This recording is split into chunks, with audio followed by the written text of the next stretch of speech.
Sassy Savannah, first in the building. What's up with you? Sassy Savannah. Ooh, let me turn this down. How you doing? Y'all make sure y'all hitting that like button as y'all come in. Cause y'all know, y'all kind of requested it last time. Renegade, where have you been? Renegade, how you doing, sis? Ain't see you in years. But y'all know y'all requested this last time. So we got to go in on Officer Hucka-Buck. If they black, I hate them, Tatum. We got to say something about this stuff. If we're gonna be exposing motherfuckers on this channel, I was gonna do my TikTok thing because I think I should run everything off of both channels. If I want to grow it and get people interested, I think I should run both of them off of both channels. And I was going to do my TikTok videos live on this one. But I came across some stuff about Officer Hucka-Buck. If he black, I hate him, Tatum. And I'm like, oh no, I can't just sit by and not say that. There's no way. I'm not just sitting by and not saying that. There's no way. Can't do it, Captain. I think I need to back up. That's why I'm not in the picture good enough. Because when I'm sitting in my computer chair, it seems like the thing is better, but I'm sitting low right now, and that's when it gets blurry. Just V coming out the building with the 100 jewels. I appreciate that. And my birthday was Wednesday. Last Wednesday, this Wednesday on the 5th that just passed, my birthday. I'm getting old, y'all.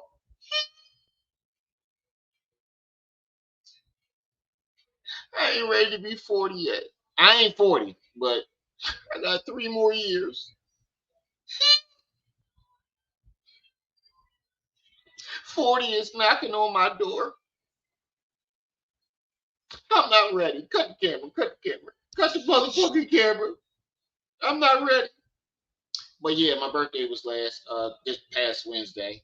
It also was my son's preschool graduation, so I got a good present with that. I got to watch him graduate from preschool, and I'm gonna upload his little performance that they did. It's a little marching performance that he did. He loved it. I loved it. I'm sitting in the joint crying. Y'all know I'm emotional. Y'all know how I get. I'm emotional when it comes to my family. I just got something in my eyes. Cut the camera, goddammit.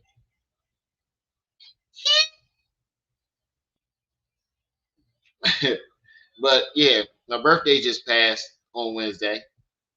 I had a really good birthday. Like I said, I got to see my son graduate preschool, and they had so many memories for him.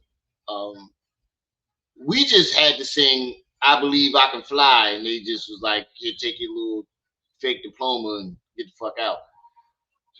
They had a slideshow of memories, and they did their little song.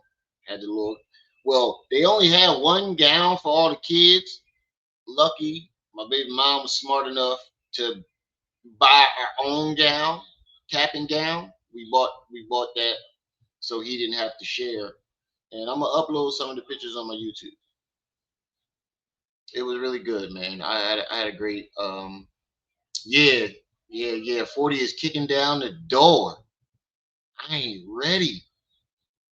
I am not ready to say I'm 40, dog. I'm not ready. I got 3 more years though. 3 more years.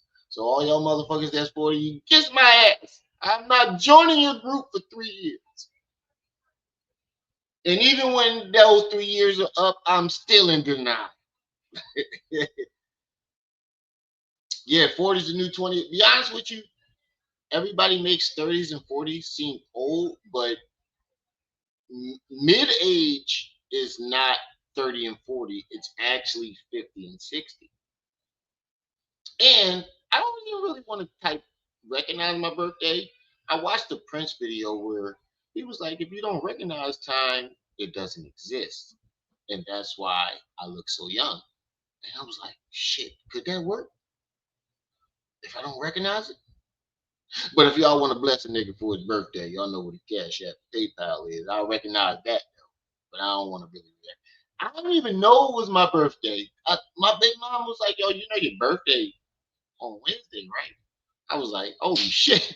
Because I've been working and I'm not really paying attention to dates. I'm only paying attention to when I gotta get the fuck up, go to work, come home, go to sleep, get back up for work. That's the only time I'm paying attention to. I ain't paying attention to no dates or nothing like that.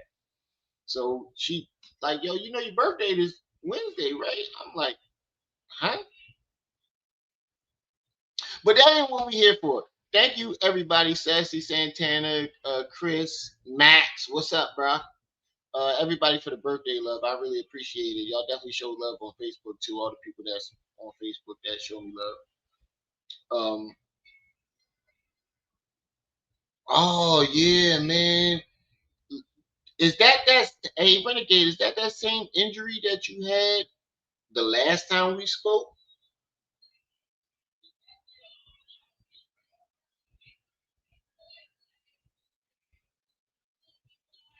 Was that the same injury that you was talking about the last time we spoke? Because I do remember you having something going on last time that we spoke. I hope that's not still the same injury. But that ain't what we hear about tonight. We hear about motherfucking officer Hucka-Buck. If they black, I hate them Tatum. That's who we here to talk about right now. Because I thought that Charleston White was the biggest buck dancer of them all. Boy, was I wrong. You can't. Who that nigga on that name? Who that officer? Who that nigga on that name? Tatum is the biggest buck dancing, boot licking coon I have ever seen in my fucking life. Yeah, congrats on that too, Renegade. AP, what's up? Manzit, what's up? Manzit, you forgot the birthday? You usually the first person in the DM talking about happy birthday, Ren. What happened?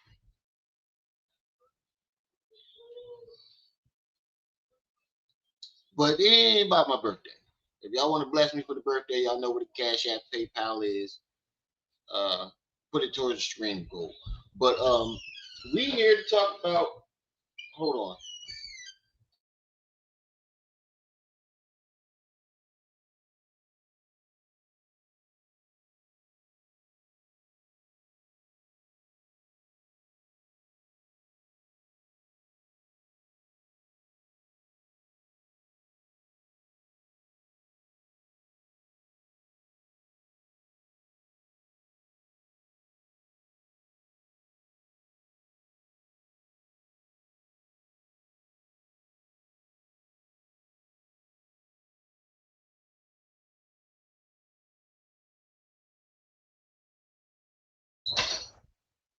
All right, we back.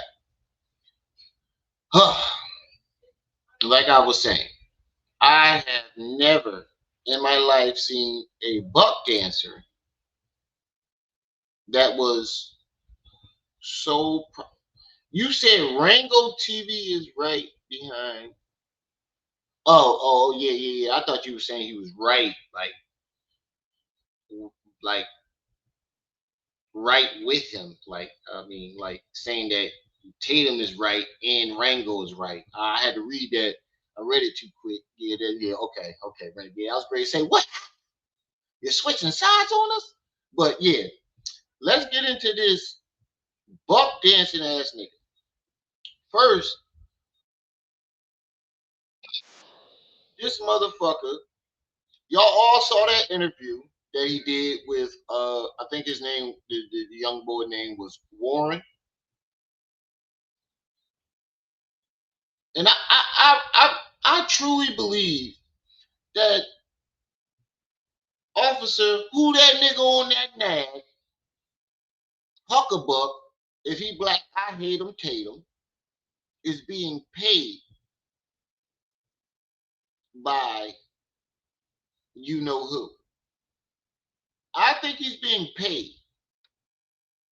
He's being paid. He's definitely, somebody is paying him to do this. There's no way, just like Jesse Peterson, he is in the category with Jesse Peterson, Jesse Lee Peterson, Charleston White, and him. They the big three.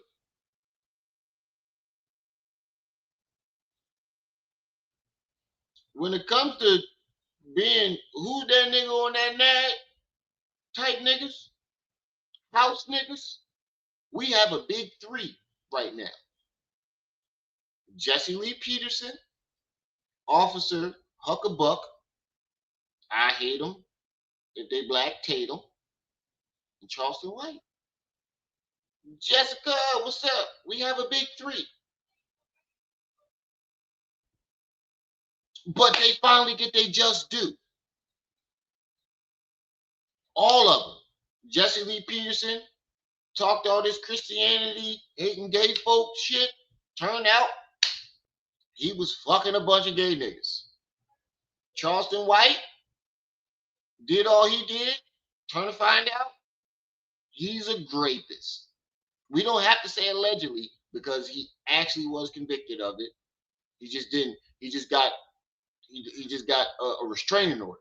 But there is paperwork showing that his DNA was in that young girl, his young little cousin. So we can actually call him a rapist. And we got officer, if he black, I hate him, Tatum. So he did an interview with one of the suspected alleged murderers of the late Nolan Williams. And he tried to buck dance like a motherfucker. I never fucked with Nancy Grace so hard until now. I really don't like her, approach on a lot of things, but she champed for that one. In this situation, let me rephrase my word. She did a great job of showing how much of a buck dancing, boot licking coon he really is. He's lying for these young bulls, and we're gonna get into that first. And also, he went back and forth with DL Hughley, and DL showed he really exposed him. My nigga, you cried for Charlie Kirk, but wouldn't cry for your own son? I want y'all to let that marinate. Let it register. He cried for Charlie Kirk, but did not cry, and said he wouldn't cry for his own son.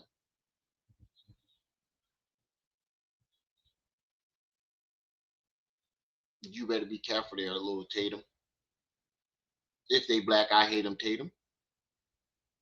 Hucka-Buck. If he black, I don't give a fuck. So let's get into this video, and we're gonna break this shit down. Former Officer Tatum. Hold on, let me give him his credit.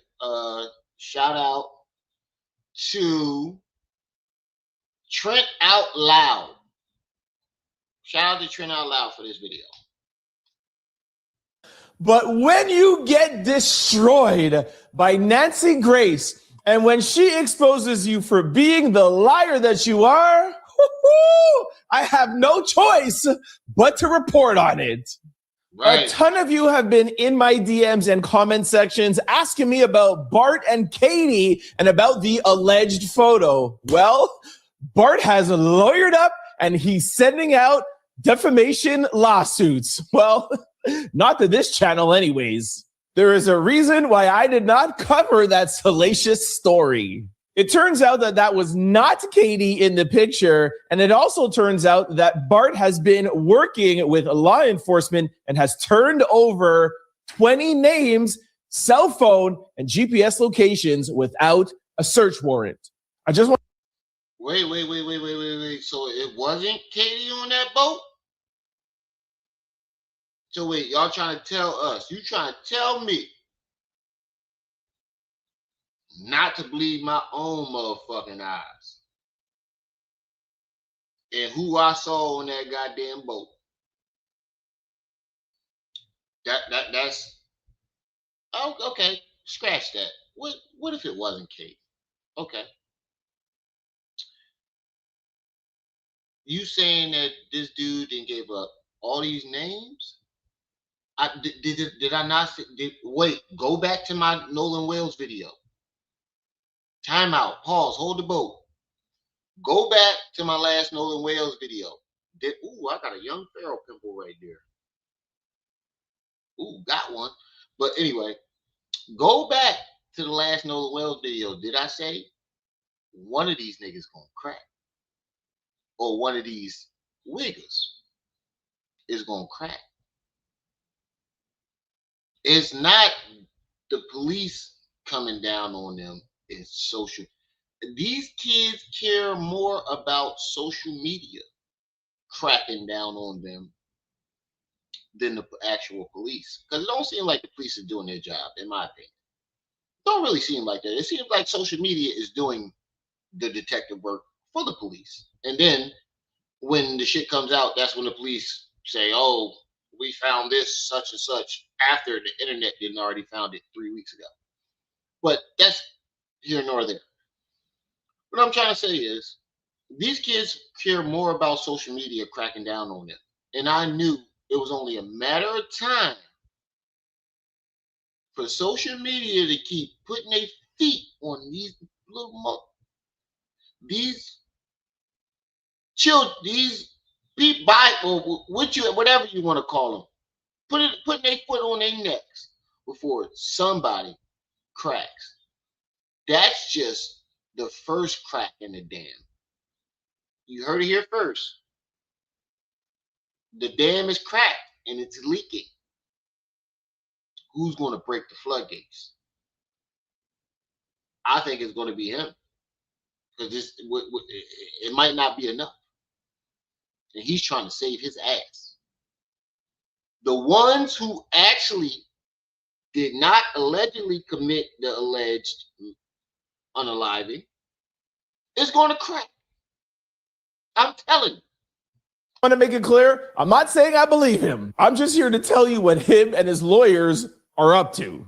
And speaking of Nolan's alleged friends, Warren's daddy, Dr. Hudson, is allegedly giving $50,000 to anybody who comes forward with information that leads to arrest. I got a question. If Warren... So let me break that down in my mind, what that sounds like to me. Warren's dad, the only parent out of all of them, all these rich folks, only one of them. Isn't Warren the one that was suspected to be Katie's ex-boyfriend? Am I right? Am I wrong? I could have sworn it was Warren that was Katie's ex or current boyfriend, right? Am I tripping? Kakalaka, what's up? Am I tripping? Was it Warren. No, it was Bart. Okay. It was Bart. All right. So I was wrong, but that's a little suspicious. Maybe Warren was Bart's best friend, and he was trying to look out for his best friend. Isn't that the one? No, that's not the one that said he made the slick comment. It was the other kid, right? But you know how bros roll. I meant bros roll. You know how they roll. That's my nigga girl. I told you that was his girl. You ain't stopped. Maybe Warren dealt the final blow. Maybe Bart just wanted to rough him up, but Warren took it too far. I mean, there's so many scenarios that you can come up with, and I don't want to be accusing these young bulls, but that phone call, I didn't want to make too many assumptions until I heard that goddamn 911 phone call, and you can clearly hear the young lady say, "Oh my God, is he unalived? You unalived him. Check his chest." And then the dude turn around and say, "Shut the fuck up." Okay, now something ain't right. We need to find out how close was Warren and Bart. Because why is Warren the only father, his father, the only father coming out saying, "I'll pay"? What it sounds like to me is, "I'll pay anybody that was on that island $50,000 to lie for my son." That's what it sounds like to me, in my opinion. It sounds like he's saying, "I will pay whoever was on that island $50,000 if you would lie for my son." At this point, that's what it sounds like to me. One day decides to be a good person and admits to having something to do with Nolan's passing, does that mean his daddy's got to give him $50,000? I digress. In positive Nolan Wells news, as I am recording this right now, Benjamin Crump is holding a press conference and he's giving us updates on Nolan, Daniel, and Tyler. Look, you're going to see DL break this shit down, Max. He's not even a cop anymore. So why are you calling yourself Officer Tatum at a job that you fucking failed at? You're not a cop anymore. Why are we calling you Officer Tatum? What? DL gonna break his ass down to the last molecule. All of them who are 18-year-old black boys who have passed away in the past few months and have unsolved cases. There has been a ton of developments over the past 24 hours in the Nolan Xavier Wells case. Sit back, relax. I'll tell you everything you need to know, and then I'll hand it off to you, the out louders. Let me know what you think. You see the over animation? I can't do it, dog. It's just not real to me. Sit back, relax. Oh my God. Imagine. That's what that. You ever see that SpongeBob episode? Imagination. That's what that reminds me of when they over extra animated. No, don't get me wrong. I'm not coming at this dude. If it works, he got 193,000 subscribers. If it works, it works. Me personally, I cannot be that animated. I can, but it just doesn't roll off the tongue right. It doesn't feel right. You know, I feel like I'm lying to my audience when I'm if it's not real, you know. But to each his own, you know. Do your thing. But just the over animation shit is just diabolical. Comment section below. My mother raised me not to use the word hate. So when I speak about former Officer Tatum, I'm choosing to use the words disdain. I have a very strong disdain for former Officer Tatum, or like what I like to call him, Officer Dingbat. I'm gonna keep it a bean. Fuck that nigga. F that nigga. You know what's crazy on the internet? They bleep out the word fuck, shit, but never the word nigga. I've seen a couple channels do it, but nigga is acceptable, but all the other words aren't. It's crazy, right? But back to what I was saying. Officer Tatum. He's a bootlicking coon that is most likely being paid by you know who for you know what. I'm just trying to get into the mind frame of how, dog, like what amount of money can make you say F your own people? And he's the perfect type. Went and married a white woman. And ain't nothing wrong with that. You get yourself a little white coochie. That's fine. You got yourself some mixed babies. That's fine. I have nothing against that. But then to turn on your own, it's not just one time. Like I can see, like you keep saying that you're being fair, but it seems like in every single situation where it's obvious that it's racism, you jump on you swine dive over the fence. You don't just jump over the fence. You swine dive over that fence. Tuck and roll when you land. Army crawl. Lula May, baby boy. Hey, I can't feel my legs. And I say, Bubba, they ain't there. And I look at them legs and they just kicking real fast like this. That's it. Like every single situation, not one time can I recall Officer Hucka-Buck, if they black, I hate them, Tatum, ever come to the defense of a black person. Not once. Charleston White got a couple. And he was known as the biggest bootlicker, but at least he got one or two. You ain't got none. You're automatic. You don't even know. First of all, you're not even a fucking detective. How are you? You have no detective training. You got motherfucking beat patrol cop training. How are you being called for all of this? Well, I don't remember your name being Detective Tatum. You handle small petty crimes where the evidence is you find them on a person.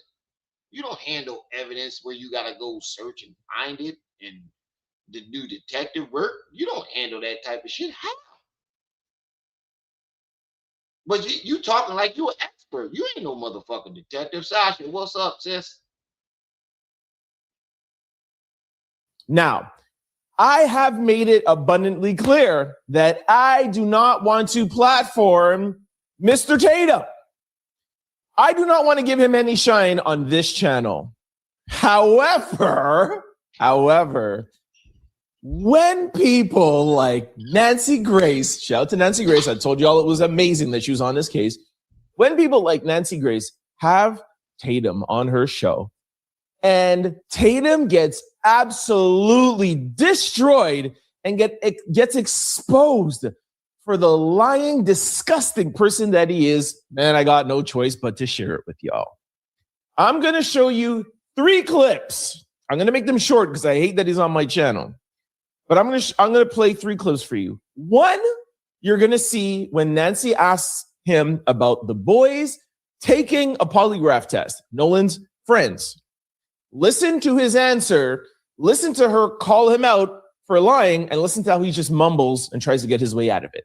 Have the friends taken polygraphs? From my understanding, all but I believe one took a polygraph. And from what was told to me that they all passed. And all of the ones that took a polygraph took one without a lawyer. Why do you say that's from what you understand? Did they tell you they took a poly and passed? They yes, ma'am. They told me that they did it. I wasn't. And this shit crazy. This man gets obliterated. You thought that you was gonna go in there with Nancy Grace, who was an ex-prosecutor. Don't take, I don't know. Be honest with you, I don't know which side Nancy Grace be on.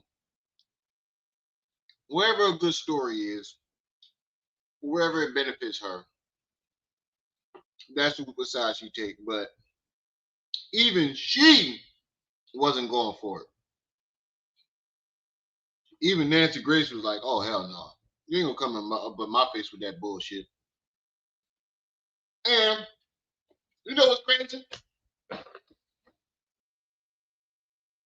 This is all showbiz, right?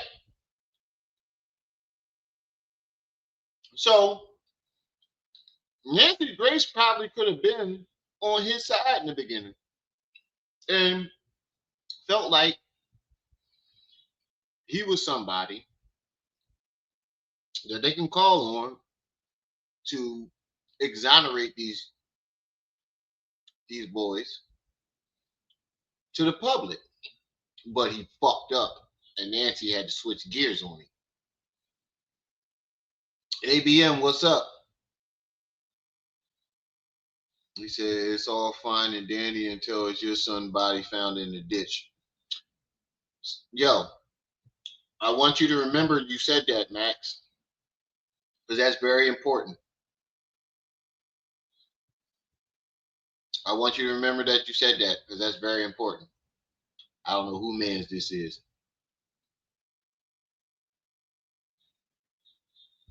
There. So that's what I'm saying from my understanding. They told me that all the boys except one, which is Warren, I believe. Warren also cooperated police. I just believe he didn't take a lie detector test, but Warren is the young man that I interviewed. So according to what they told me, they all took a lie. Wait. Hold up. Hold the boat. That's two things you fucked up on. This fake ass polygraph test. And the only person that didn't take the polygraph was the one that you interviewed. Trey, what's up, good brother? The one that you interviewed is the only one that didn't take this fake ass polygraph test. You better be careful there, little buddy. Lie detector test and passed. And it's an equivalent of a lie detector test. It's not a traditional lie detector test, but it's the same theology of trying to get to if a person is lying. I don't know the name of it. It's an equivalent of a lie detector test. It's a different methodology. So then the answer to did they take a polygraph would be no. Well, yeah, I think it's a more advanced way of doing it. Brandon Tatum. Nigga. With the semantics, my nigga. My wannabe nigga, wigger. I don't know what to call you. Who that nigga on that nag? That's what I'm gonna call you. She specifically asked you, did any of them take a polygraph test? You say, yes, they did take a polygraph test. Explain who all took the polygraph test. And then turn around and said, but it ain't a polygraph test. It's similar to a polygraph test.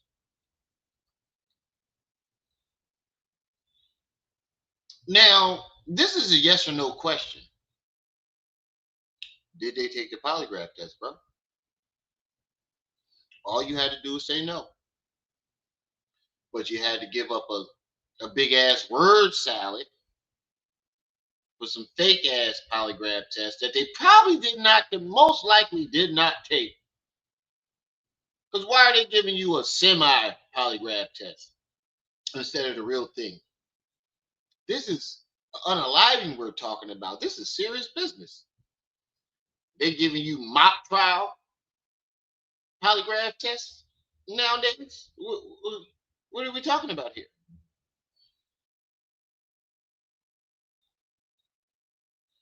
Let's keep it going. Hold on. And just to be very, very clear, I think 5 or 10 minutes after they talked about this polygraph, Tatum comes back and says, hey, I just want to give you an update. They didn't take a polygraph test. They took an audio detector test where they're like, they're trying to like look at the inflections in their voice. What are we even talking about here? They took a polygraph or no? All right, keep it moving, bro. Like, his voice sounded shaky or his voice was solid, so we believe him. Just stop it, Tatum. Now watch this second clip because it gets worse. You'll hear Nancy call out and say, objection. Former trial lawyer, don't play with Nancy. Actually, I'm going to start it out with just the objection clip. And then she's going to tell you what she's objecting. And then you'll hear him once again trying to mumble and lie his way out. Objection. You've been in court long enough to know you're going to get objections. You said you didn't have. Hey, CC, you definitely make sense on that comment. Definitely. The nigga pleaded the fifth over 100 times. Great reception, but you did have reception, did you not?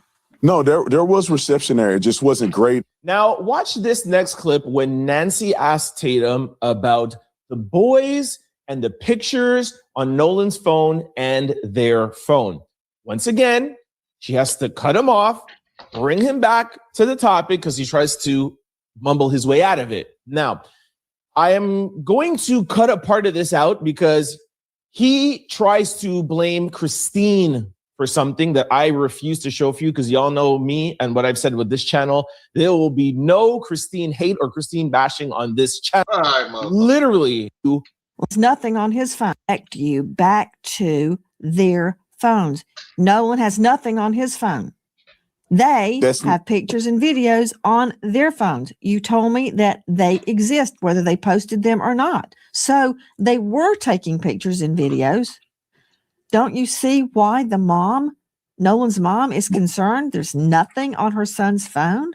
Well, Nancy, So he goes on to say, well, Christine didn't really say the pictures on the phone. She said this and said that, which I'm not going to repeat, but he tries to say that Christine never really was clear on what she said. Let's just leave it at that. I'm not going to play that, but what I'll play for you is exactly what Christine said. And you could hear verbatim, literally the words crystal clear. Here is what Nolan's mother said. When we opened it up, there was nothing. There were no saved pictures. There were no snaps from that day. And we did open it before the 24-hour expiration. Okay, that is it. We are done. Now, the fact that all this obvious reasons to be suspicious of these all the friends, so-called friends that were there, alleged friends, their behavior, even white folks got bells ringing like, oh wait, huh? Nolan ain't got no pictures in his phone. Now you mean tell me this nigga went to the island to go have fun with his thought to be friends. Met a white girl, met other people there on this island. What niggas don't usually travel to. And didn't take no pictures? You try to use the, oh, he left his phone on a boat theory. But why would he be the only one to leave his phone on the boat? And then it comes back to when he said he wanted to stay back with Katie. He wanted to stay back with her. I ain't no nigga leaving his phone on the boat if I'm staying back on the island. Let's say I choose to stay back, and he really did. He's not leaving his phone on the boat. That's his only way to get the fuck off. How he gonna contact you in the morning when he want to get the hell off that island? Not adding up. And Somebody that claims that he's a police officer, he pleads pleads very naive to some shit like that.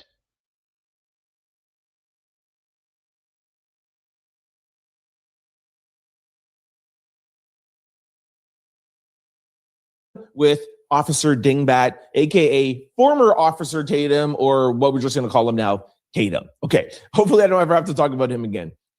Let's move on to one of the biggest rumors or misconception that was going on online this week, which again was something I chose not to speak about because y'all know this channel is about facts and receipts.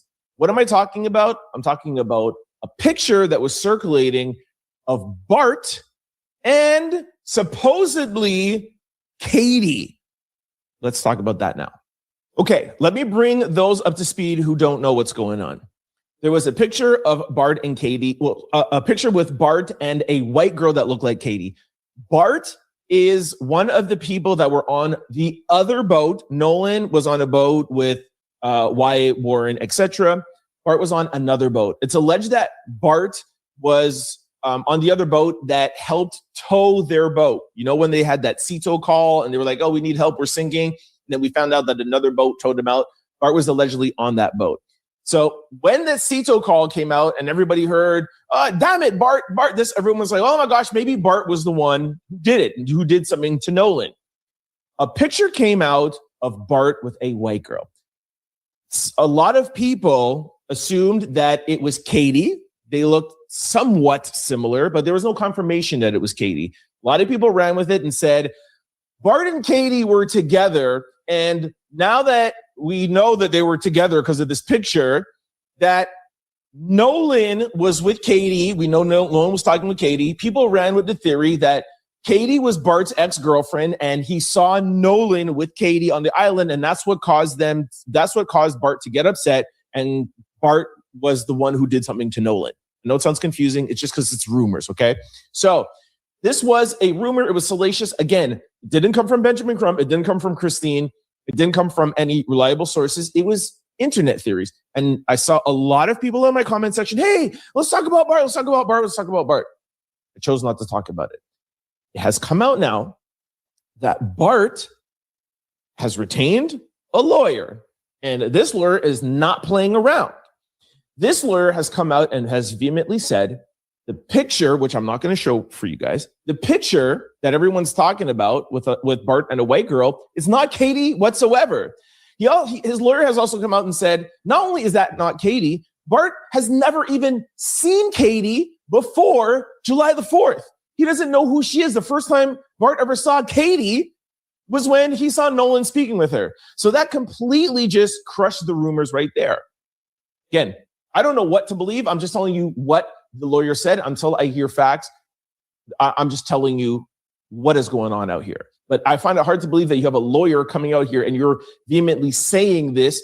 And if you were with somebody, if somebody was your girlfriend, there'd be some sort of pictures, there'd be some sort of witness. You don't get a lawyer and your lawyer comes out and says.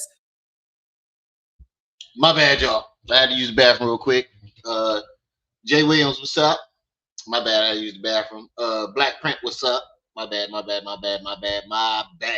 That's my fault. I had to use the bathroom real quick. I had some company. My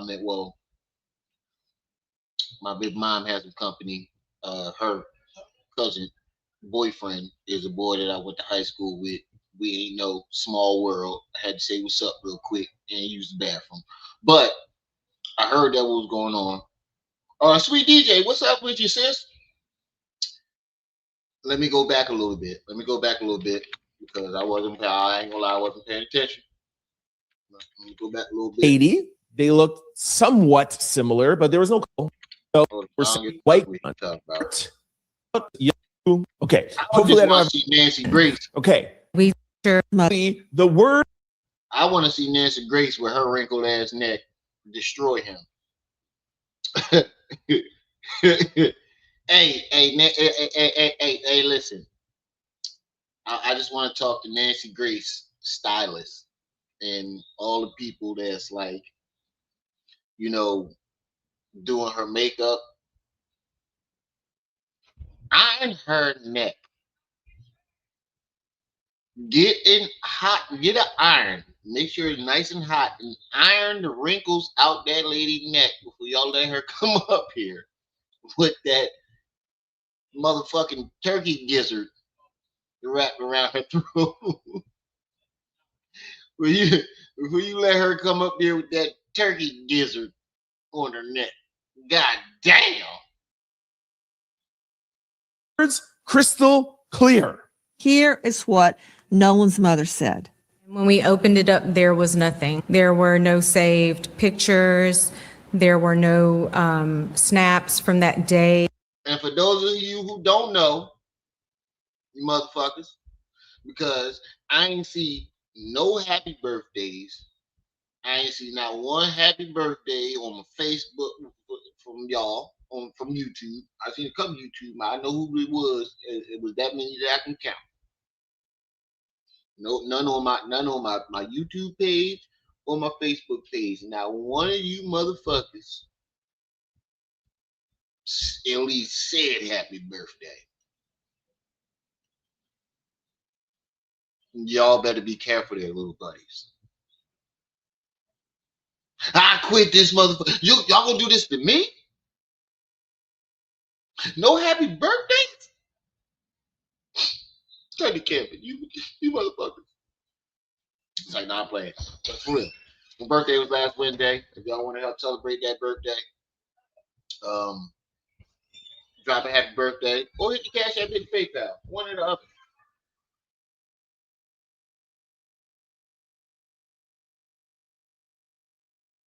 And we did open it before the 24-hour expiration. Okay, that is it. We are done with Officer Dingbat, aka former Officer Tatum, or what we're just going to call him now, Tatum. Okay, hopefully I don't ever have to talk about him again. Let's move on to one of the biggest rumors or misconception that was going on online this week. Is somewhat similar, but there was no confirmation that it was Katie. A lot of people in sources, and this lure is from Benjamin Crump. It didn't come from Christine. Hold up, let me leave him up because he seemed like he got a whole bunch of information. Big sis, thank you for the 10 jewels. Appreciate that. You better run them donations, baby. Run them donations, baby. Run them donations, baby. Hold on, I'm about to cut an album. Shit. It's going to be called Remedy. Where will I go next? Matter of fact, this is going to be the album cover right here. Hold on. Hold up. This is going to be the album cover right here. Remedy. Where will I go next? It's going. I'm about to cut an album. This is going to be the album cover. Remedy. Where will I go next?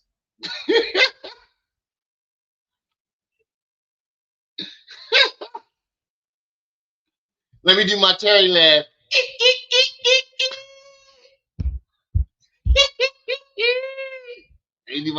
Let me do my Terry. Hold on. Let me do my Terry laugh. This is gonna be my album cover. Remedy. Where will I go next?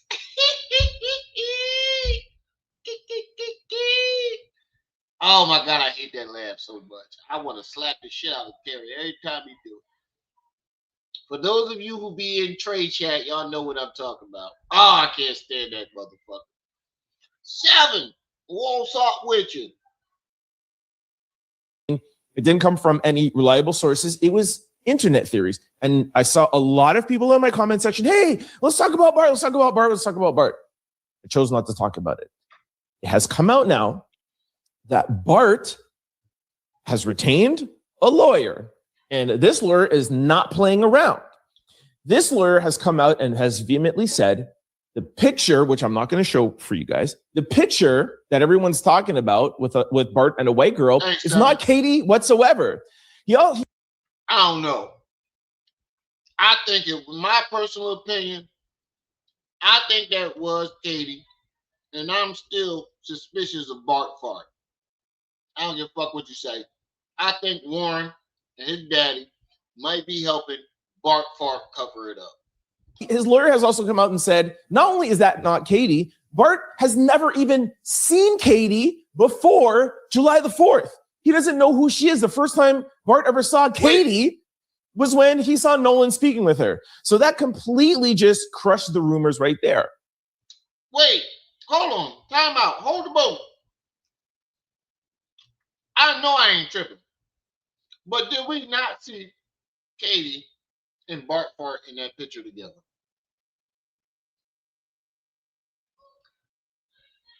Am I tripping? Or it could have been, I know they say when it comes to other races, they be like all black people look alike, all white people look alike, all Asians, the motherfuckers look alike. But when it comes to black and white folks, we do not all look alike. And that looked like Katie in that picture to me. Somebody got the game fucked up. Well, let me see how old this video is. This video was 8 days ago. Yeah, I think you need to go back and do some more research. I wonder if he did a recant for this video, because that definitely looked like Kate in that picture with Bart and on that boat, in my opinion. Again, I don't know what to believe. I'm just telling you what the lawyer said. Until I hear facts, I'm just telling you what is going on out here. But I find it hard to believe that you have a lawyer coming out here and you're vehemently saying, wait, my nigga. Hold on. I'm sorry, this motherfucking chicken good. Whose side is you on, my nigga? You believe what the lawyer said? I don't believe not a motherfucking thing that come out of any lawyer motherfucking mouth. Certain lawyers, especially not that nigga lawyer, especially not the lawyer of a rich white person. I'm sorry, I ain't trying to be racist. And if it sounds racist, that's not my intention. I'm sorry, this chicken good. But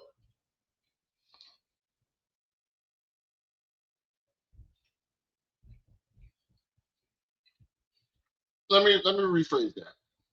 I don't believe the word of a lawyer who's trying to tell me a person who I literally saw in the picture. Who I literally saw in the picture with this nigga is not the person in the picture that I saw with my own two eyes with this nigga. That's all I'm saying.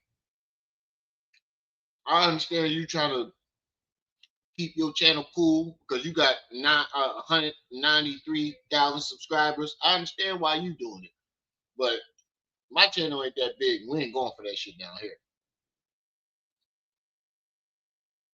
We ain't going. Maybe we need a new regime on YouTube too, because y'all motherfuckers is bootlickers up there at the top. I'm sorry. Once your channel get to a certain height and you got a lot to lose, you motherfuckers start bootlicking. Fuck this channel. I got a job outside this shit. This, and if you were with somebody, if somebody was your girlfriend, there'd be some sort of pictures, there'd be some sort of witness. You don't get a lawyer and your lawyer comes out and says that he's never met her, and then he starts sending out that his lawyer personally met you from. Now I'm going to put on the screen here this to you what else his lawyer told us. Actually, I'm going to put on the screen here. This is a statement out from his lawyer. All right, look here, bro. I don't give a fuck about what you talking about. This is about bootlickum, Tatum, and we won't give a fuck about what you talking about. Let's get back to this man's Grace. Embarrassment.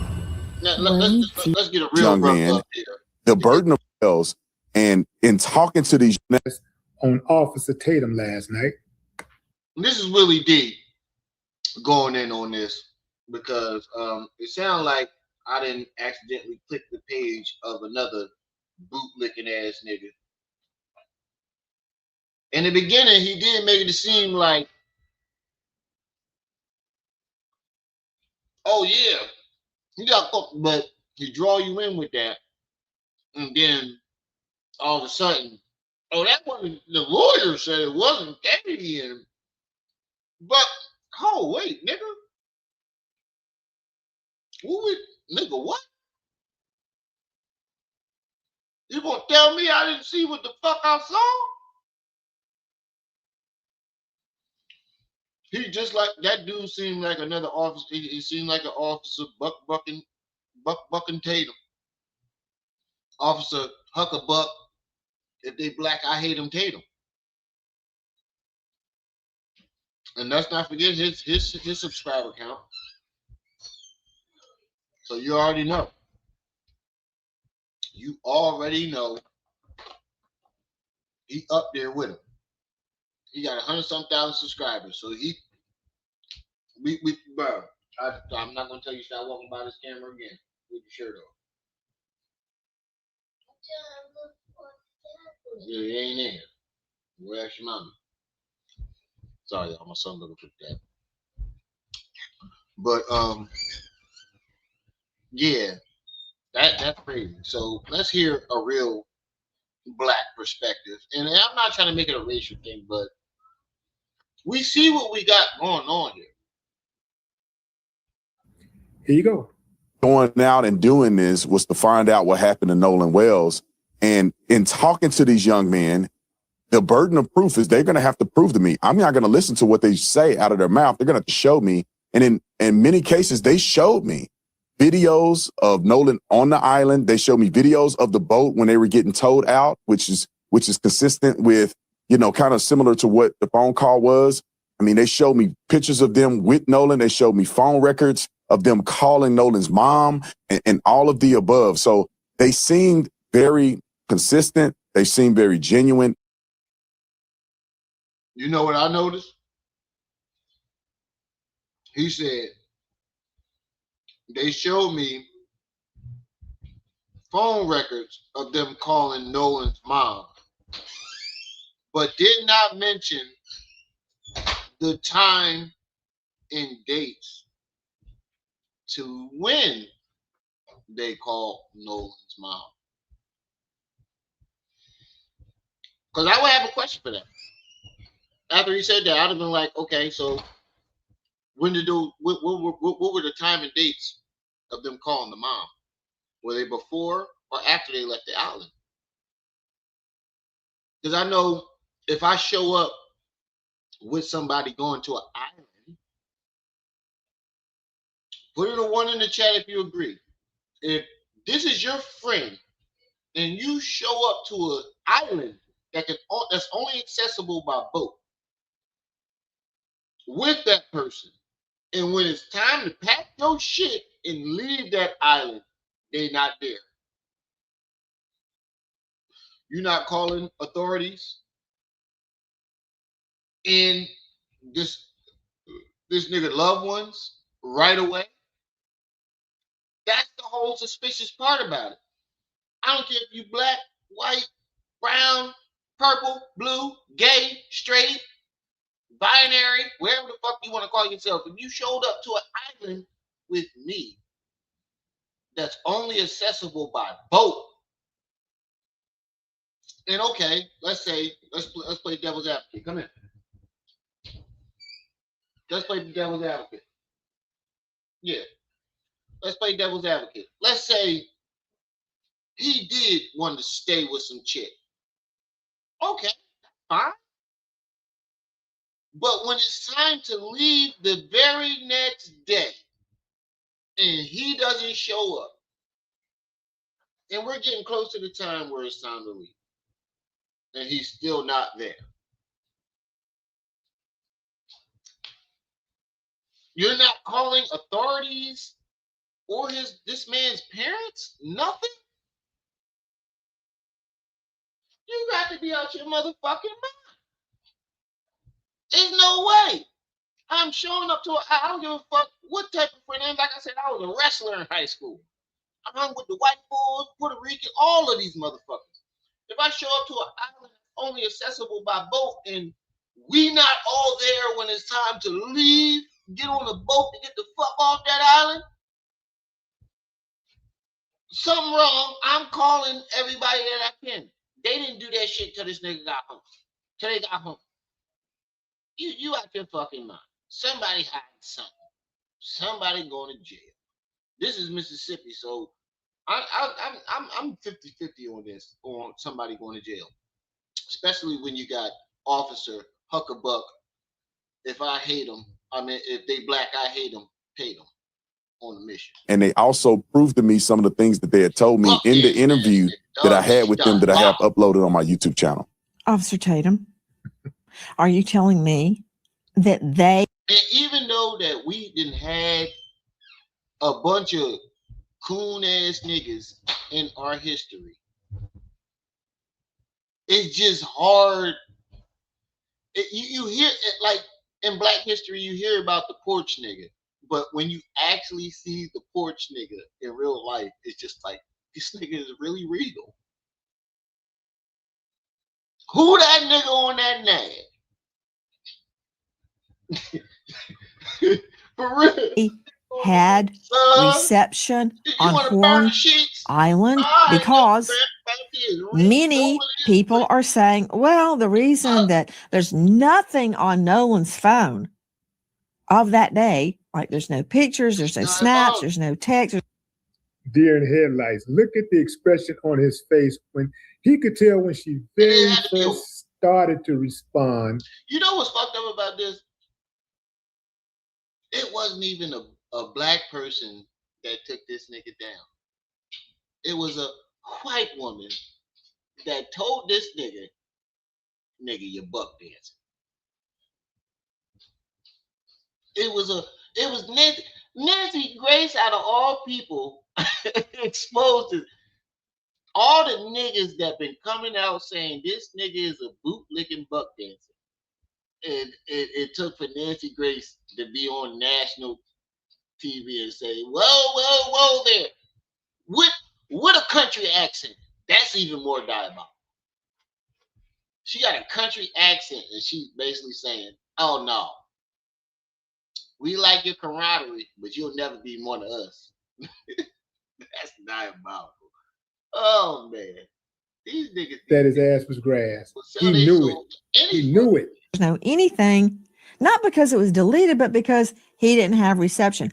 But you're telling me the other boys did have snaps, photos, videos, and reception? Yeah, no, Nancy, let me clarify this for you.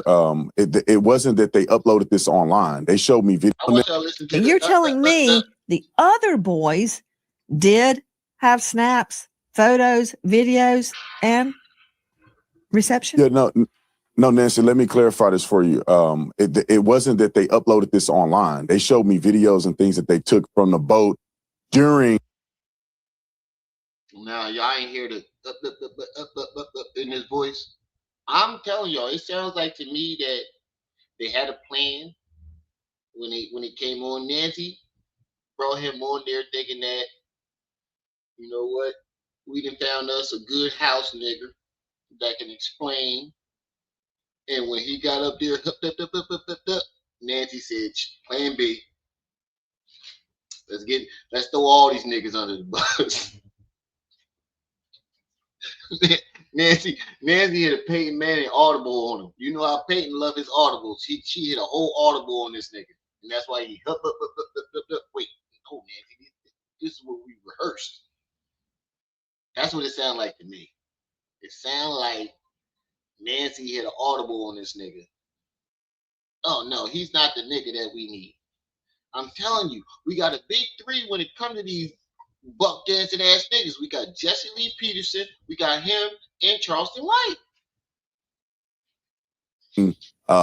The outing on 4th of July. I was personally out at Horn Island. I rode out there on a boat, and I didn't have great reception there.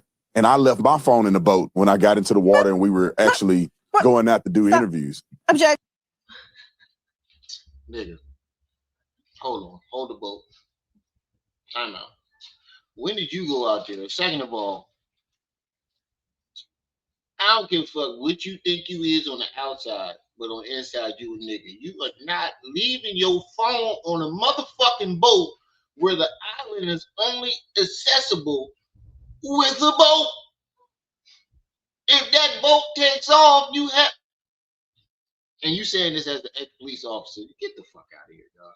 There is no way I'm leaving my phone on the boat where the only way off this motherfucker is the boat. I'm drinking.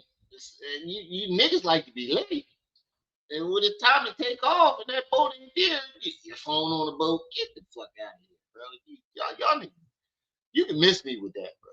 You can miss me with that. And he was a teenager. No teenager is leaving his fucking phone anywhere. It is glued to the hip, hand. Huh? Objection. Objection.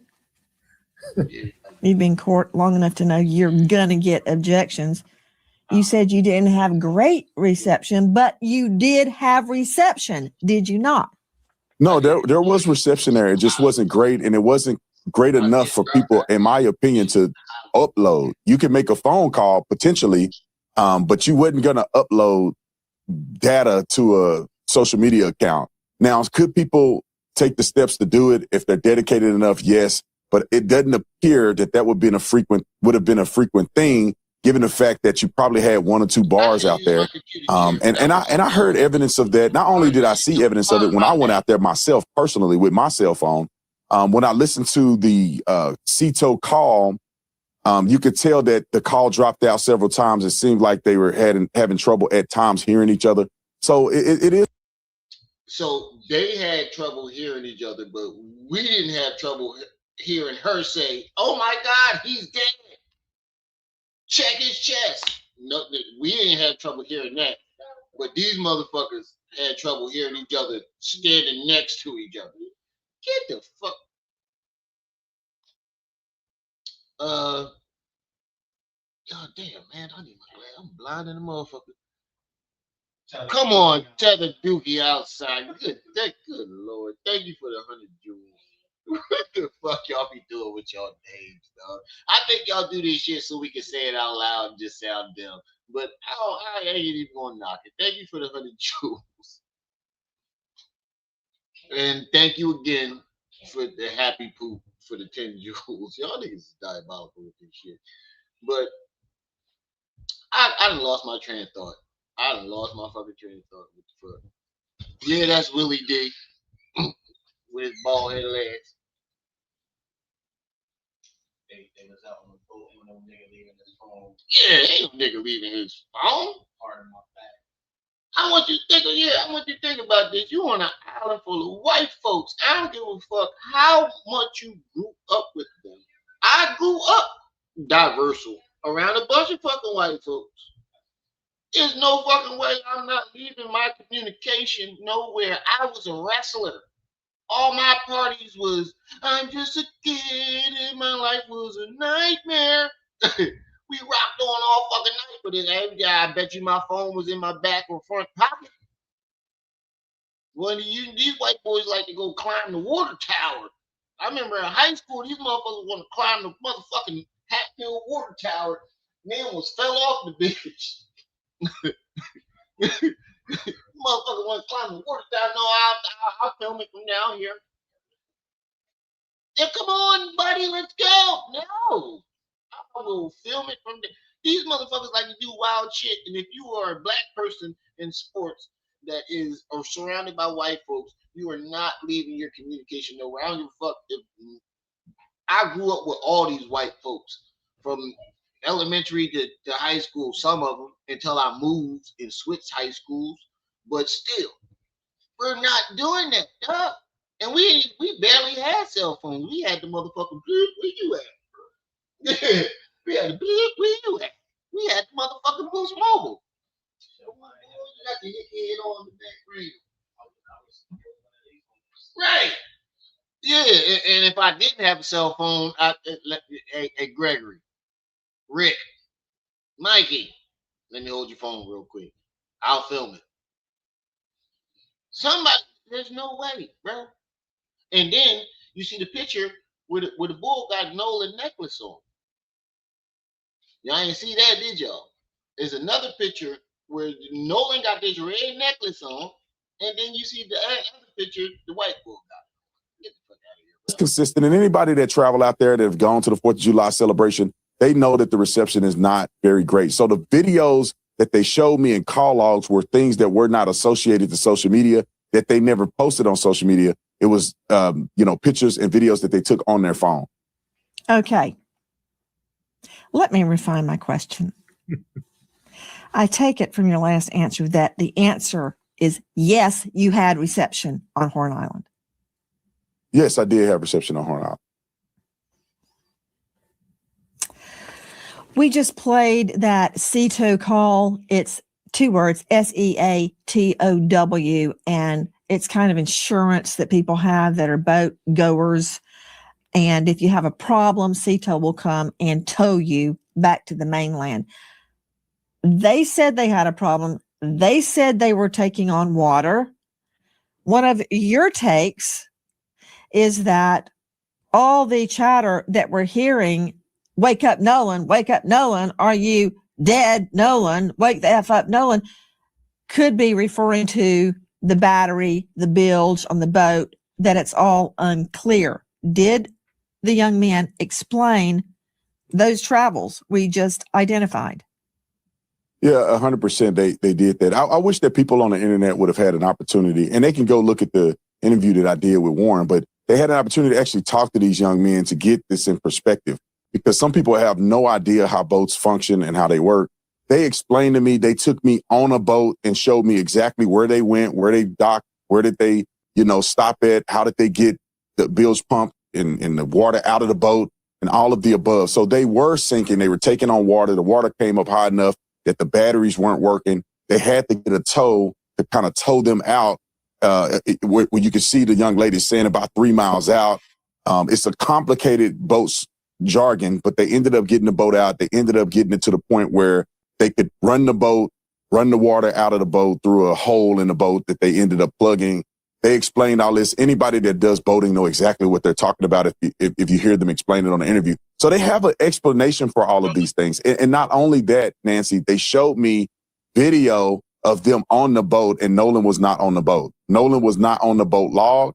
And there are people who saw Nolan on the island closer to around 6 p.m., which is far after they left, far after this phone call was made.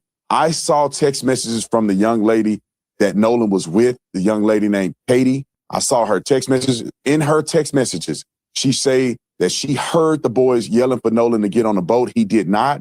She said in her text message that she did not see Nolan get on the boat he came on, which was Wyatt's boat, which is the boat that was sinking and they ended up leaving on. So it wasn't just a statement that they made on a podcast. They were actually showing me evidence to the contrary of what the mainstream YouTubers and some media outlets are putting out to people at large. And so I wish that people would go watch the interview or at least take some time to listen to these boys' statements. And I'll say this, Nancy, too. I wish that the family would have taken the time, or at least Benjamin Crump would have taken the time to reach out to the lawyers or reach out to these young boys to get their statements, so they're not wasting their time sending everybody on a rabbit trail when they could have just talked to these boys. And they could have, but they refused, because I saw a message from Warren where he called Nolan's mom twice.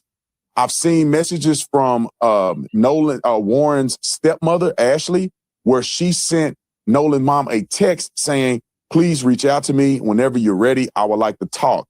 Other parents. Big sis, thank you for the $5 super chat. It sucks that you don't need to read your chat. When you do, you can barely see. Get some glasses. Scroll up and answer my questions, please. Hold on, let me scroll up. You better run them donations, baby. Hold on, let me scroll up to see what you talking about. I know. I'm only a temp right now on my job. As soon as I get that motherfucker, I'm going straight for my glasses. That's what I'm saying. Attention, Rim, please. My question. Hold on. I see. My bad, big sis. I'm so sorry. I'm so sorry. I'm scrolling up right now to find your question. All right, so okay, I know that we were talking about Officer Ruckus, but Rim, my guy, why does your background picture look like a 25 senior picture?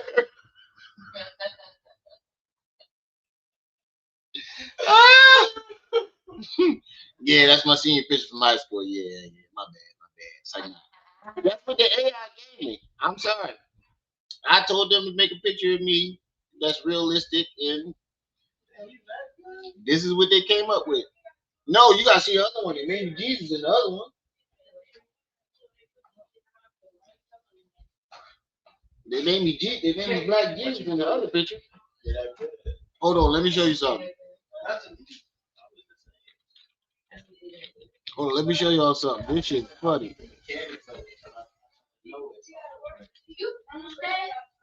No, I'm not.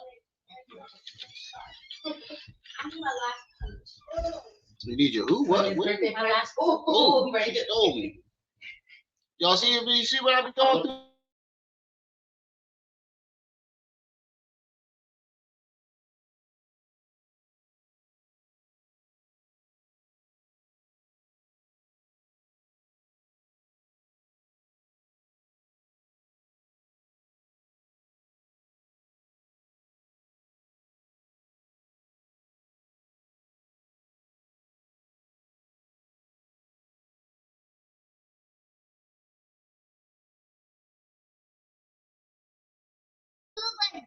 Hold on, let me show y'all this. Look, y'all laughing at that picture. When I use the other picture, this is what the fuck Google made me. And now you wonder why people keep calling me Black Jesus out this motherfucker. That's why I don't wear my goddamn hair down. Because he's Jesus. But he's a black. I am not. I do. Yeah, I do. Kind of. Yeah. They got Jesus taking the senior stick. He's lying. Jesus in modern times if he graduated from high school. Diabolical. Oh, brother. Yeah, this is what it did to me, big sis. He said Pharaoh too. No, this is what it did. I said make a realistic portrait out of me, and I had my hair down, and this is what the motherfucker came up with. It was so funny. He was eating a lot of lamb.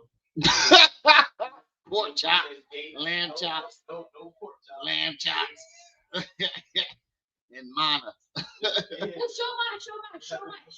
Do it to me too. All right, hold on, y'all. I got an interruption right now, so let me show you all these goddamn pictures of them. I made them superheroes. Hold on, I made them superheroes. That's DJ.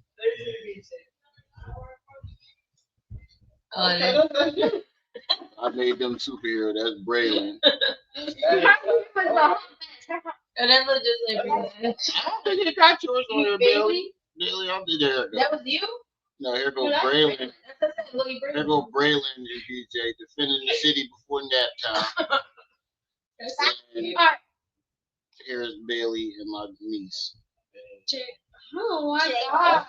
So Bailey. That's what AI did. No, it took their picture and made that. It took, hold on, let me show you a picture. It took this picture. Where's it at? It took, no, not that one.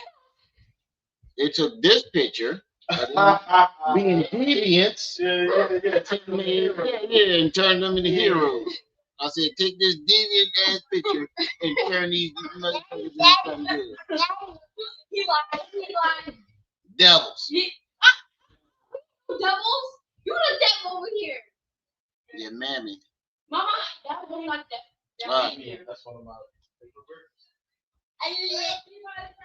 I saw messages from who reached out to Nolan's mom saying, we need to talk. Can we talk? I'm available. If My bad for that interruption. This dude is very difficult to listen to. But the cooning, if I was to judge this coon thing that he got going on, this guy could win an Olympic gold medal in cooning. Now, he's going to have some stiff competition because there are some career coons out there that will give him a race for his money. But right now, he is the new coon king. Like, he up at... This nigga is definitely the bootlicker of bootlickers. Hey, Mr. White Man, your balls look heavy. Can I help you carry them across the street? No. That's who he is. He is the boot. All right, bro. Love you, man. Love you too. See you soon. God bless you. See you soon, bro. She be here. So every time you come make sure I'm here. Yes, sir. But he is the bootlicker of Coonzilla, right? Motherfucking Coon. Hold on real quick.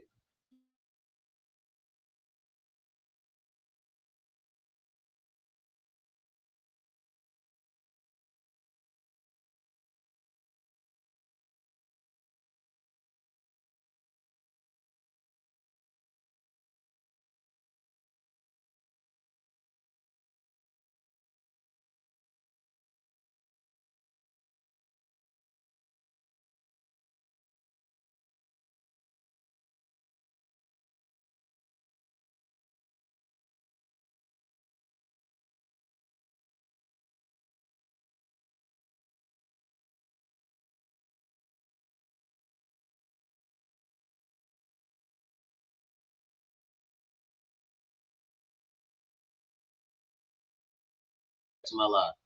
All right, I'm sorry, y'all. My baby mom just came in with these tight leather pants and threw me off.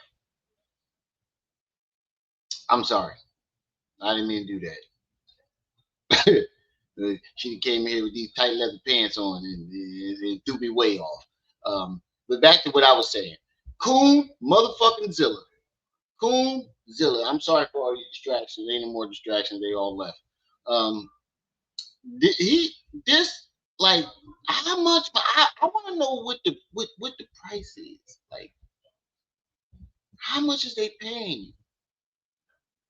Like, how much? 15, 20 million? It gotta be over 15, 20 million for you to do all this to your people. It gotta be. It gotta be over 15, 20 million. Now, it may not all be at once. It could be like a 15, 20 million deal over like 5 years or something like that. But what did it take for them to get your soul? That's the question nobody's asking this man. How much did they pay you to sell your soul? Effortless. Peace and welcome back, bro. How much? That's what I want to know. How much did it take for you to sell your soul?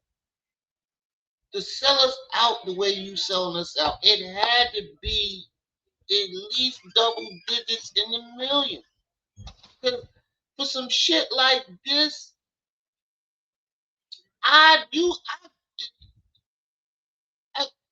that it ain't enough money because my conscience.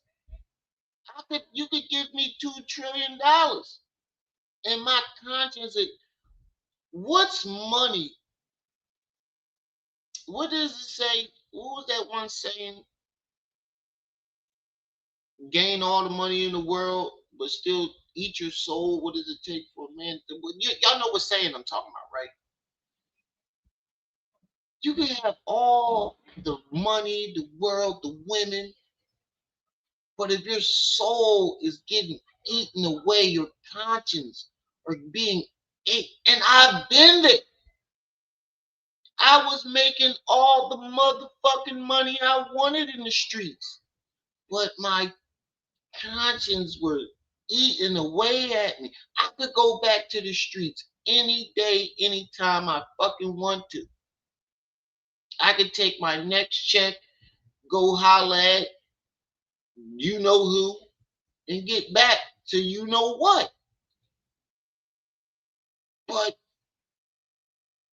what did they say? What is the man to gain his own world if he loses his soul? Something like that. Y'all know what I'm talking about? What does it mean for a man to gain the world but he still loses his soul? I think the saying goes something like that. It's something close to that. But yeah, I choose not, bro.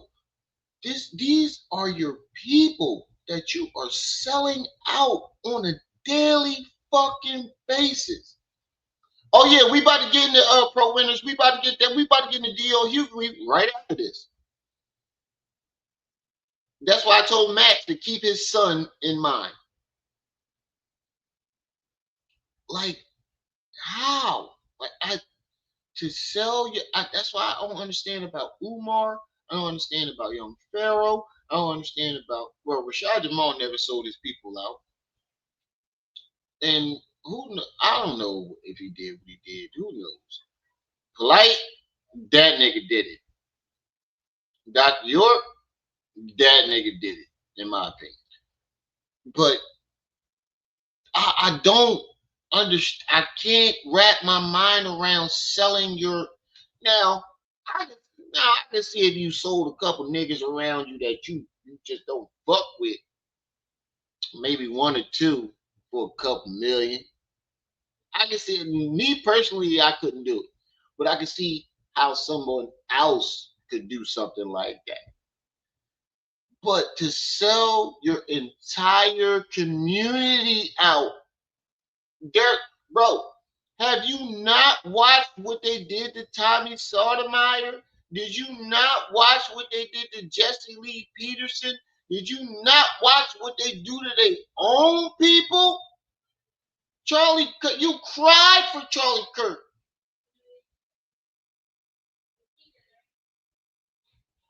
JFK, they blew his muffin cap black blue in front of the world. They told you it was a magic fucking bullet, and you believed it for 60, 70 fucking years, knowing it was the front seat fucking drive. Nigga, they are discarding you right now as we speak. That's why all these videos of you being exposed are in the front. We don't see no videos of you right now exposing other people. I mean, I went to your channel. I saw your videos. You putting them up, but ain't nobody putting up no videos no more. Now, before there were people putting up your videos of you exposing people and doing what you do. But right now, you're being tossed away, and you're still fighting tooth and nail to. How fucking dumb could you be?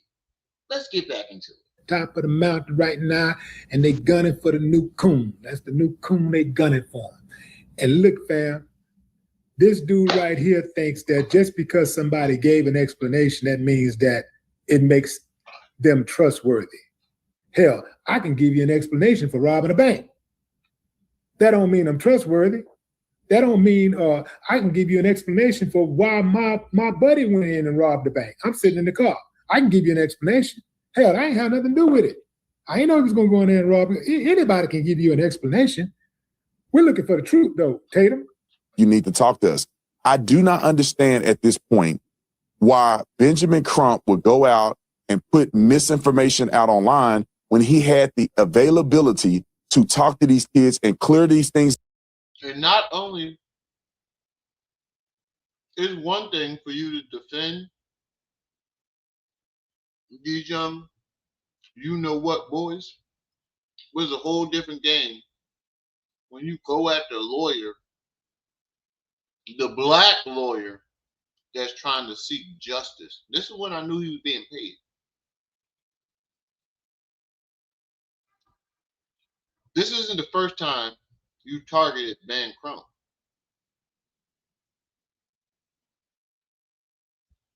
This is not the first time you targeted Ben Crump. But since we already an hour and a half, let's get into some more things because this is good. Let's get into him responding to D.L. Hughley. We're gonna save D.L. Hughley response for after his. This is Brandon Tatum. Y'all just see what unfunny ex-comedian D.L. Hughley just said about me. Posted a picture of me and my wife. To do what? To be a racist? You are the lame. No. I don't think that was the reason why he posted your wife. I think he posted your wife to show what team with you on. I mean, if you put two and two together. Now, it's one thing for you to always. Now, first, it was just you standing up for cops. We let that slide. Okay, he was an ex-cop. He's giving the cops perspective. But then you moved on to other things, and it was always on the white side. Not only, and then I seen when you was on cops, when black cops did something wrong, you jumped on them. Oh, he was wrong. But when white cops did stuff wrong, it was always justified.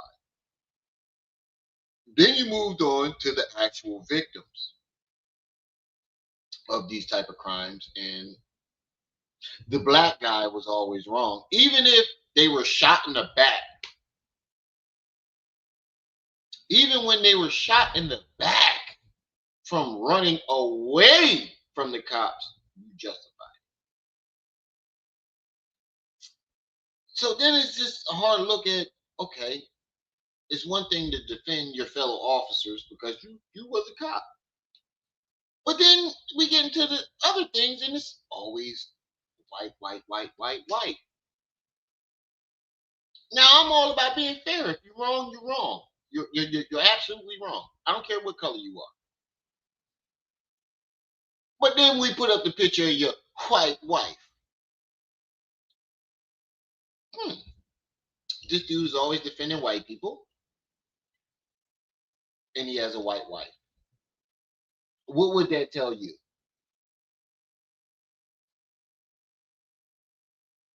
You better be careful there, little buddy. Lamest dude in all of comedy. What is more lame than calling? Wait, what did he just call him? To be a racist? You are the lamest dude in all of comedy. Did he just call one of the actual kings of comedy the lamest dude in comedy? Okay. What is more lame than calling yourself the job you used to have? You're not an officer anymore. You were a football player who failed at being a football player. You didn't make the team, so you became an officer. That wasn't working out, so you became an influencer. You talked about emotion. What is more emotional than this? You cried for a white dude who the people didn't even think you were than this.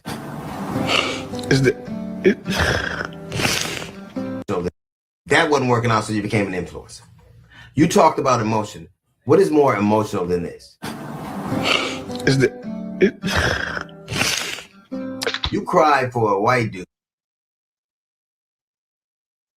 Now, the nigga said he won't even cry for his own son. Max, this is why I wanted you to remember, keep the son in mind.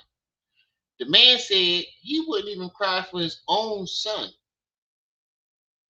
But yet, he cried for Charlie Kirk live. You don't find that suspicious? You don't find that suspicious? Blink, blink, blink, blink, blink. Blinkety, blink, blink. Blink 2 more times.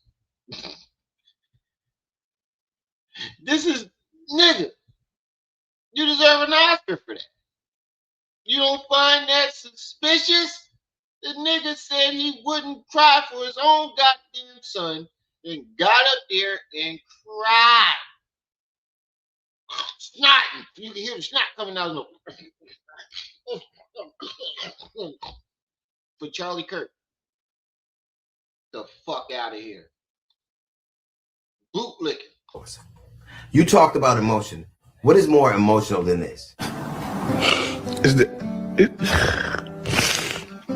You cried for. Hold on. Let me go back. Because I don't see not one motherfucking tear fall out his eye. But yet, he was wiping his face. Became an influencer. You talked about emotion. Let's look. What is more emotional than this? Do you see any fucking tears coming out this nigga face? Thank you for the 10 jewels. Thank you for the 10 jewels. Do me a favor. Can let me make this big. Put this faking ass nigga up full mass. Thank you for the 10 jewels. I think it says magnificence.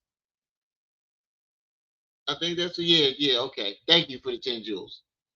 I'm sorry, these words are little. I gotta matter of fact, let me see if I can if I make the words bigger, it's gonna make the picture smaller.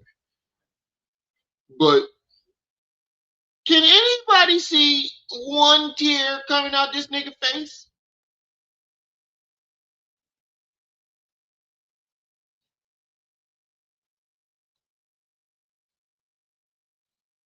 On both sides, I saw similar on the channel of a guy who covers Nature Boy. I made comment. Oh, that ain't to me. Right. This is so fake. Look, and he get the he oversold it, nigga. Blow your nose. Faking ass nigga. Look, he had the nerve to act like he was wiping a tear. Watch. Hold on, let me go back. What is more emotional than this? Hold on, I'm gonna catch it. Hold on, let me slow this bitch down. Let me slow this motherfucker down. Let me slow this motherfucker down, dog. I really want y'all to see what I'm seeing. About emotion. What is more emotional? Oh wait, that sped it up. My bad. What the fuck am I doing? Than this. Hold on. What the fuck? I don't want no sleeper mode. What the fuck?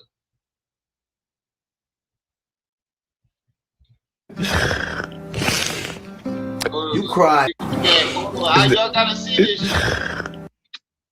Y'all gotta see this shit. Hold on, let me slow this down just a little bit more.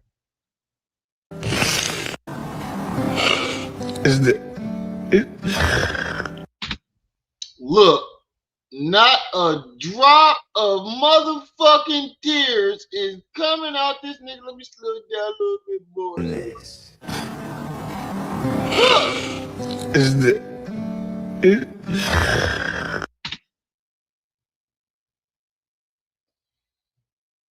Look at this shit here. Tell me where you see any wetness of a tear coming out this nigga face. Don't worry, I'll wait. Just a little bit. Oh, baby, all I need is a little bit. A little bit of this, a little bit of that. Can you tell me, anybody want to tell me, where do you find a drip of a motherfucking tear coming out this dude's ear? I say ear, his face. My bad, I'm looking down the goddamn screen, trying to catch up to these comments. Not just a little drip. So that means we know what you're doing, and that makes it even worse. You know how it makes it worse? Is because you selling your own people out for money. Truthfully, I don't think you give a damn about either side. I don't think you care about either side. It's just a fucking game to you.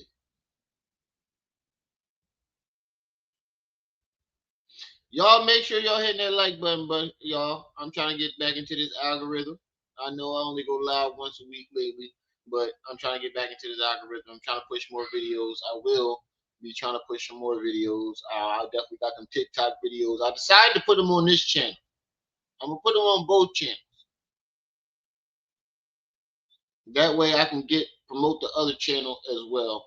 And if anybody wants to bless a nigga for his birthday that y'all missed, that's because I wasn't live.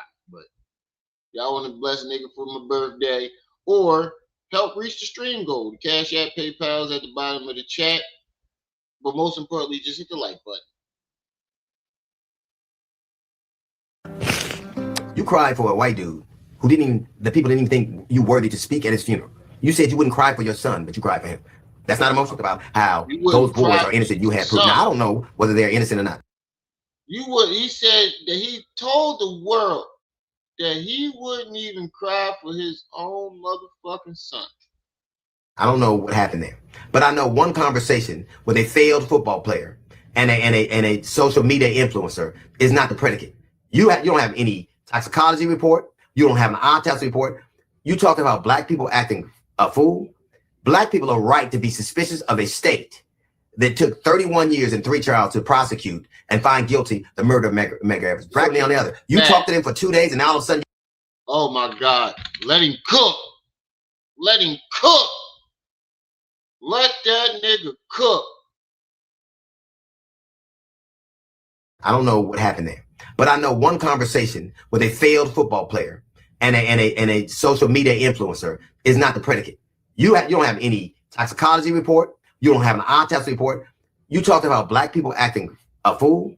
Black people are right to be suspicious of a state that took 31 years and 3 trials to prosecute and find guilty the murder of Medgar Evers. Bradley on the other. You talked to them for 2 days and now all of a sudden you know if they're guilty. You know if they're innocent. You know that. Your name is, your moniker is officer. I want y'all to think about that.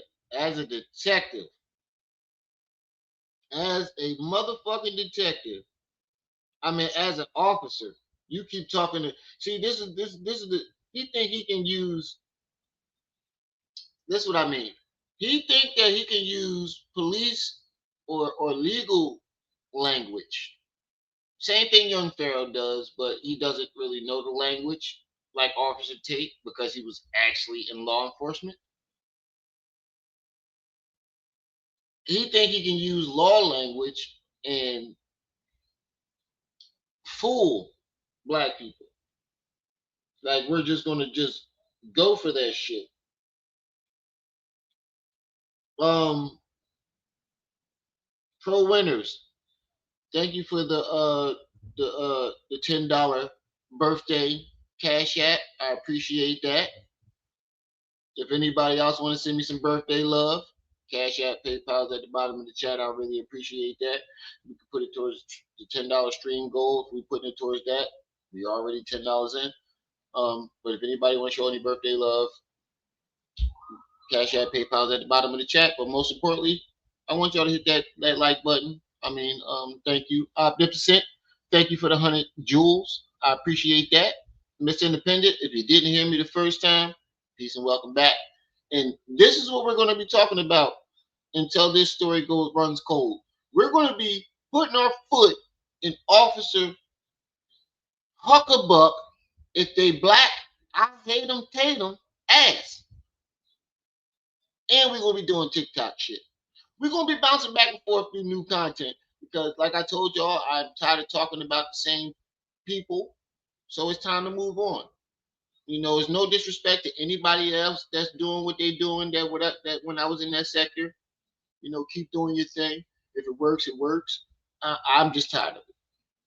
So I'm moving on to bigger and better things, in my perspective. So we're gonna be putting our foot in Officer Hucka-Buck, if they black, I hate him Tatum, ass until he goes away. I think we did our job with Umar, Young Pharaoh, and everybody else. They didn't faded away. I don't see him on my timeline no more. Say, not Detective Tatum. You didn't make your way to detective. You're an influencer who says what white people want you to say. And don't you find it interesting? State that took 31 years player and a social media influencer is not the predicate. You don't have any toxicology report. You don't have an autopsy report. You talked about black people acting a fool. Black people are right to be suspicious of a state that took 31 years and 3 trials to prosecute and find guilty the murder of Medgar Evers. Bradley on the other. You talk to them for 2 days and now all of a sudden you know if they're guilty. You know if they're innocent. You know that. Your name is your moniker. This is what everybody's trying to say. Like, and I think in certain cases, D.L. Hughley is a very good voice for black people. You know, sometimes I don't always agree with what he's saying, but Busy Bee Entertainment.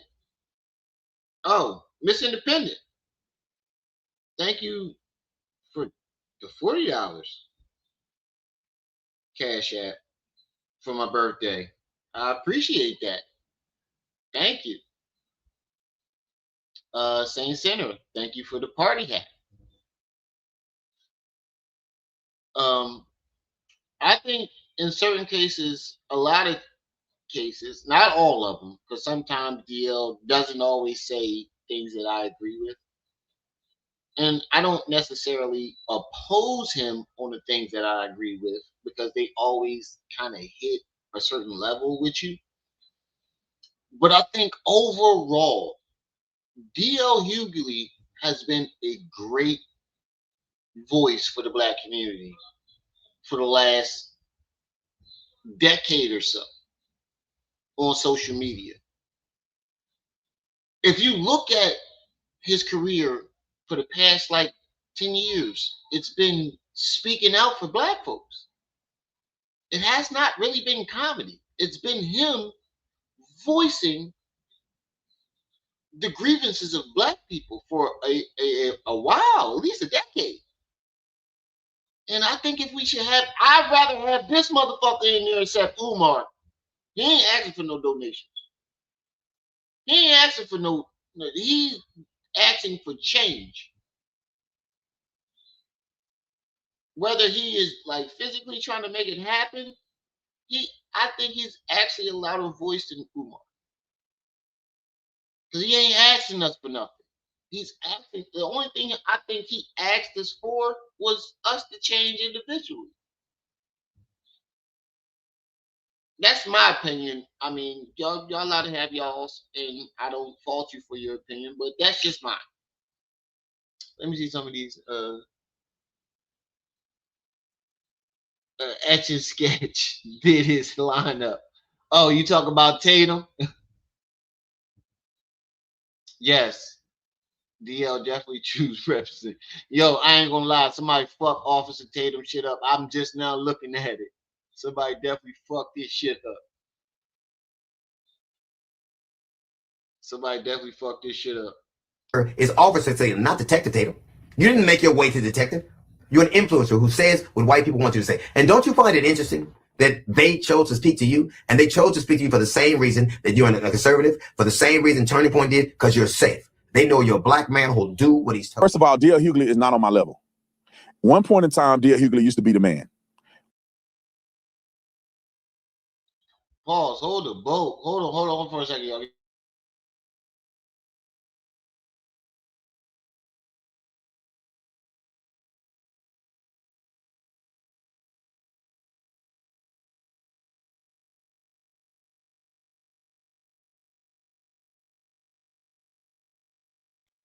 My bad, y'all. I had to make a phone call. But pause. Hold the boat. Did he just say D.L. Hughley? Is not. He said, wait, you said D.L. Did you try to shame us because we didn't want to vote for Kamala? No, I don't know about that. I could be, I didn't hear that part, Jay Williams. I got to do some research on that if he did. I didn't see that, so I can't say that if he did or he didn't. But did this nigga just say DL Hughley is not on? You see how these influencers get? These niggas get big headed than a motherfucker. He's not on my level. Put a one in the chat if you knew who DL Hughley was before you knew who Officer Tatum was.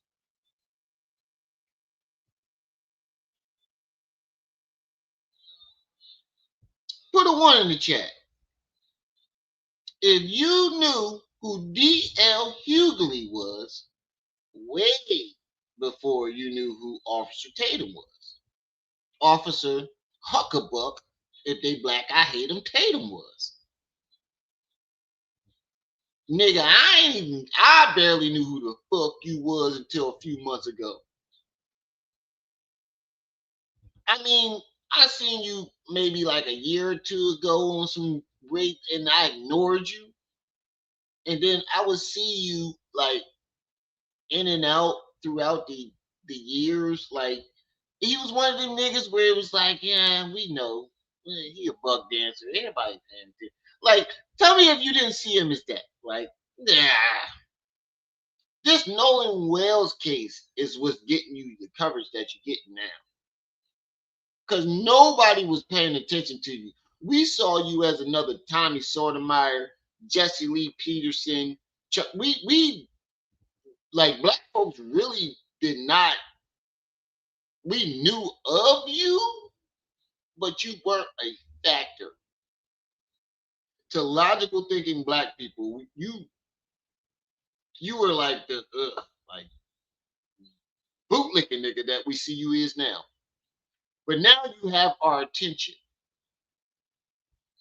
That's the only difference. Now you have our attention.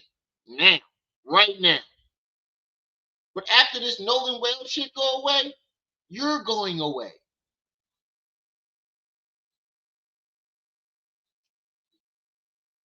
Don't you find it interesting that they chose to speak to you, and they chose to speak to you for the same reason that you're a conservative, for the same reason Turning Point did, because you're safe. They know you're a black man who'll do what he's told. First of all, D.L. Hughley is not on my level. One point in time, D.L. Hughley used to be the man. At one point in time, I used to like D.L. Hughley, and I thought he was funny. Now he was not even the top 5 in the Kings of Comedy, in my opinion. But now he ain't the top 5. He used to like him, but he wasn't the top 5.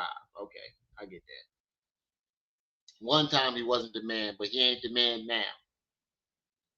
I mean, it's not like he's trying. See, there's a difference when you're trying to still be the man in your field. Now, I can see if DL was still trying to be the top comedian that he was during Kings of Comedy. But lately, that don't seem like it was for the last like 10-something decade or so. I don't think DL gives a fuck about comedy. I think he's been caring about the wealth and being of the black people, the black community. I have not seen him really care about comedy. I've been seeing him doing interviews for the last decade, paying attention to the health and wealth of the black community. Something that you never did, Officer Poop Shoot Tatum. Top 5, there were only 4 Kings of Comedy. Right. What the fuck are you talking about? He said you're not on that. That's what I'm saying, Matt. He's not on your level. Huh? You right. He's not on your level. He's above it. He said, who's the guy with the hat? It's the guy who channeled that this is. He's a very good content creator. This guy with the hat, he's a very good content creator. He does do a lot of stuff on what's going on in hip hop in the black community. He's a very good content creator. It's called Urban Politics. Shout out to Urban Politics. He is a very good content creator, Miss Independent. He does care about the black community, as far as I can see. But you know, you gotta with these content creators. But as far as I can see, this dude really cares. He covers all. He's like a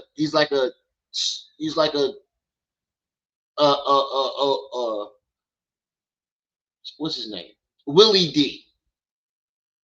I will put him in a category with Willie D. He said that's one of the parts I agree with him on. DL is a better politician. Right. He's a better that nigga was in the wrong motherfucking perfect. Now I'm not saying that he was not a great one of the legends in comedy, but I think he could have went way further in politics. I didn't even know the nigga was that old. I didn't even know the nigga was that old. Yeah, this nigga been lying the whole time. Watch when he get to what's the boy from Philly that's on the Joe Budden show? The boy that got fired from CNN. It's a video where I'm gonna play it next. I'm gonna play it right after this, where he crushes Brandon Officer Poop Shoot Tatum. What's the dude from Philly that's on the Joe Budden's podcast? They got fired from CNN. Mark Hill crushes him on Pierce Morgan show. Oh my God! Wait till y'all see this video next. I thought I respected his game. Just to grow up and realize D.L. Hughley is a simp, and he's a beta, and he's a crybaby. This is how you know you have no real argument to what this man is saying, because you start crushing him as a person. The fuck that got to do with what he's saying?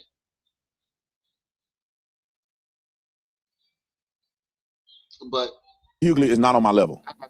One point in time, D.L. Hughley used to be the man. At one point in time, I used to like D.L. Hughley, and I thought he was funny. Now he was not even the top 5 in the Kings of Comedy, in my opinion. But I thought I respected his game. Trump set the blueprint for this type of rhetoric. Instead of going against what the person is talking about, they try to crush them as a person. And Trump won the election with Biden and Kamala doing the same thing. He didn't talk about any of politics. He talked about the person. And people were dumb enough to laugh. That makes me want to vote for him. Because he's shitting on that person, but not really saying anything about politics. Let Trump had going up there with D.L. Hughley with those jokes. Yo, can you imagine Trump and D.L. Hughley debating? And when Trump tries those bullshit tactics with Sleepy Joe and, some Kamala, and try that shit, knowing the crowd work that DL does, oh my God, DL would have been president over and over again. If that's what y'all go for, and that's what the people go for, DL could have been president a long time ago. Because that's how Trump won, crushing the person, crushing his opponent as a person, personally. He's not talking about nothing about politics from what I saw. I didn't hear anything about politics. I just heard all personal assaults. DL would have crushed him with that and politics. Just to grow up and realize D.L. Hughley is a simp, and he's a beta, and he's a crybaby, allegedly worth $10 million, but he's still crying about the white man every day. And he crying about the white man, yet he worked for white men companies. He's so black that he don't even care about black women enough to not cheat on his wife. He posted a picture of my wife. At least I ain't cheating on my wife. What the fuck that got to do with what he was saying? And what you mean white companies? As far as I know, DL ain't have a show in over 20 years. DL Hughley show dropped 20 years ago. What white companies is he working for nowadays when he's critiquing you? He cheated on his wife, got an outside baby. And a very unfortunate situation happened with his outside baby. And he want to come at me when he wasn't even there to protect his children. Then his Again, can somebody tell me what the fuck this got to do with you bootlicking for the white man? His personal, he's pulling it. This is how you know that these motherfuckers are all being paid and prompted by the same people. They all got the same approach. Instead of hitting the subject directly, they go after the person. He cheated on his wife. He Sleepy Joe. Kamala locked up niggas. What the fuck that got to do with the question that was just asked? Nothing.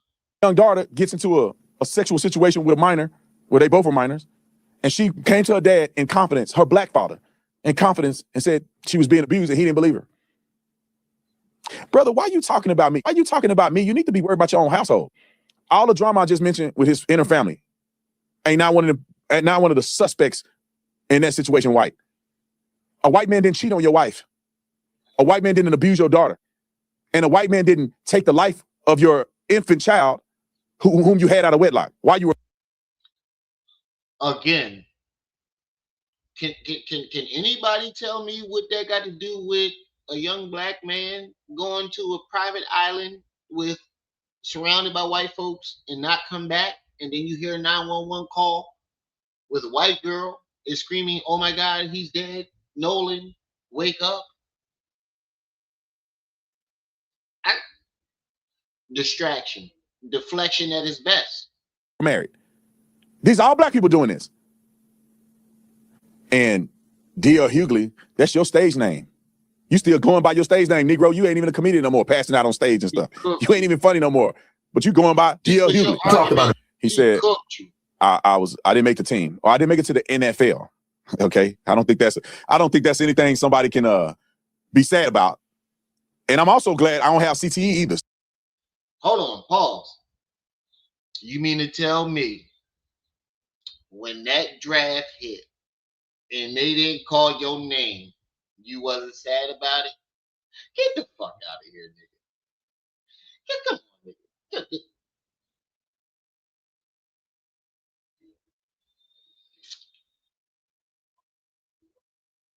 You mean to tell me when that draft hit and they went through first round all the way to whatever round it went to, and your name didn't get called once, you wasn't sad about it?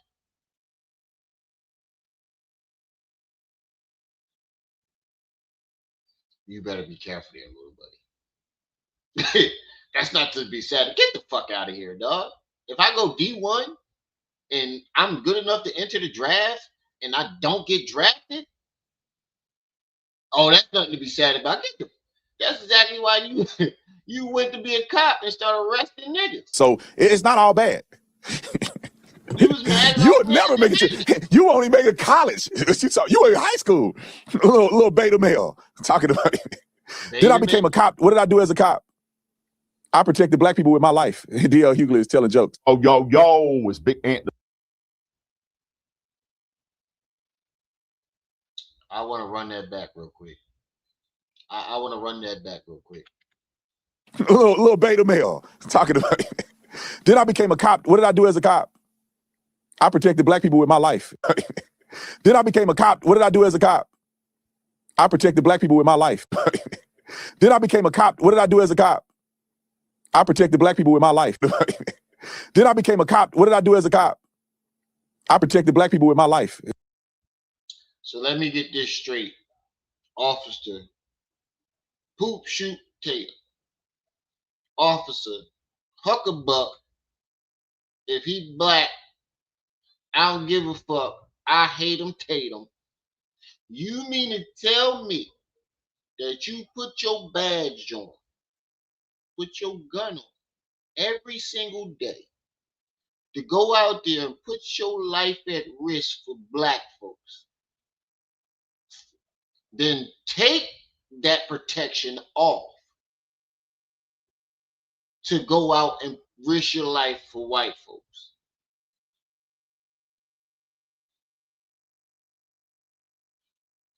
Now, I ain't the sharpest knife in the kitchen.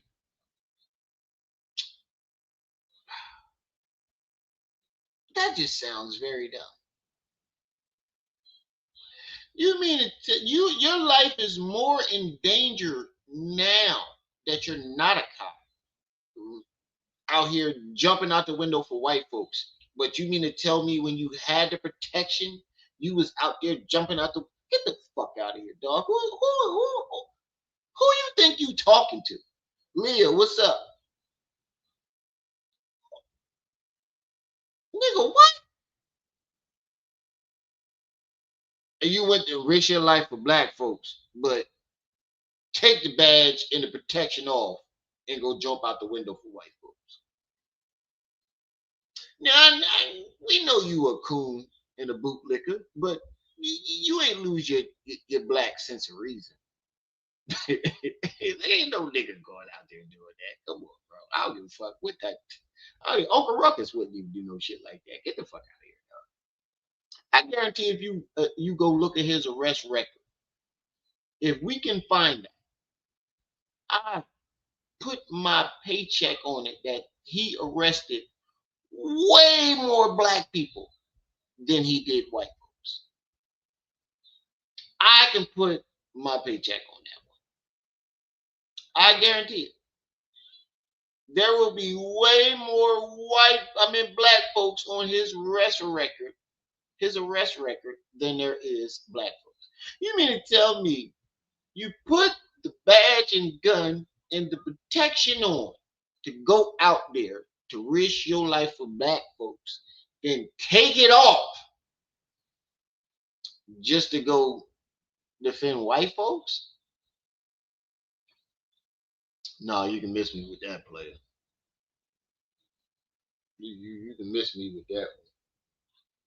And this ain't no race baiting shit, but it seems like this is what he's paid to do. You can miss me with that, player. All right, now I want to get into this video with Mark Hill, making him look like a fucking fool. Oh wait, there's more DL Hughley. The only black person that they don't think their former. There's more DL Hughley. Have been spread. There is this officer, I hate mentioning his name, a former officer who is a far right wing, who's been doing the interviews and has been saying, go ahead. Yeah, I'm not even going to comment on Brandon Tatum. No. I respect that. And that's the right answer for everybody, I believe. Now, and I respect, this is Nolan Wells' mother. And shout out to that beautiful woman. Shout out to that beautiful woman. He tried to get a comment on her about Officer Poop Shoot, Hucka-Buck. I don't give a fuck if they black. Tatum. And she said, no, no. You know what? This is what he wants. He wants me to jump out the window and boost his career. No comment. And I know he was sitting back like, oh, damn, I could have had him. I know he was. I know he was sitting back mad than a motherfucker. I know he was.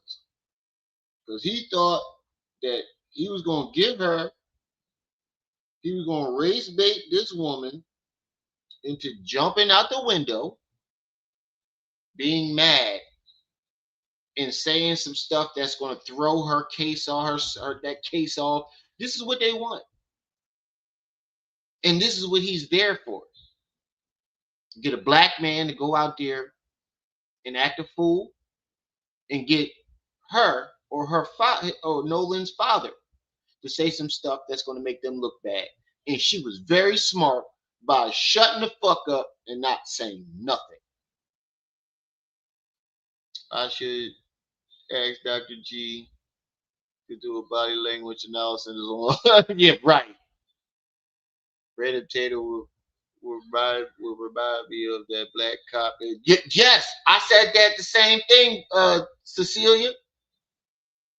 I said the same thing. You think you tough.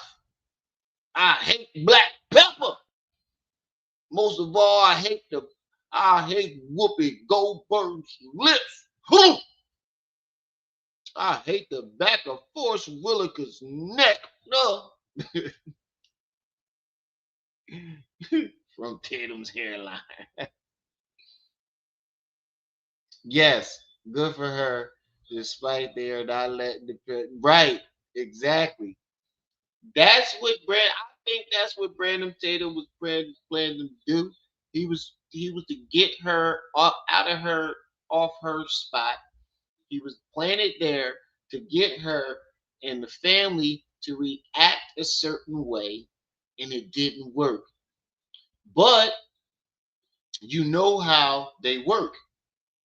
If you don't work correctly for us, we have to throw you under the bus to take suspicion off of us. I didn't mean for that to rhyme, but that's how I go. It's the same thing when they're done with your influence. They'll embarrass you and replace you. Brandon Tatum right now is being embarrassed. We put you there for a reason. It didn't work. So to divert the suspicion off of us, we got to throw you under the bus.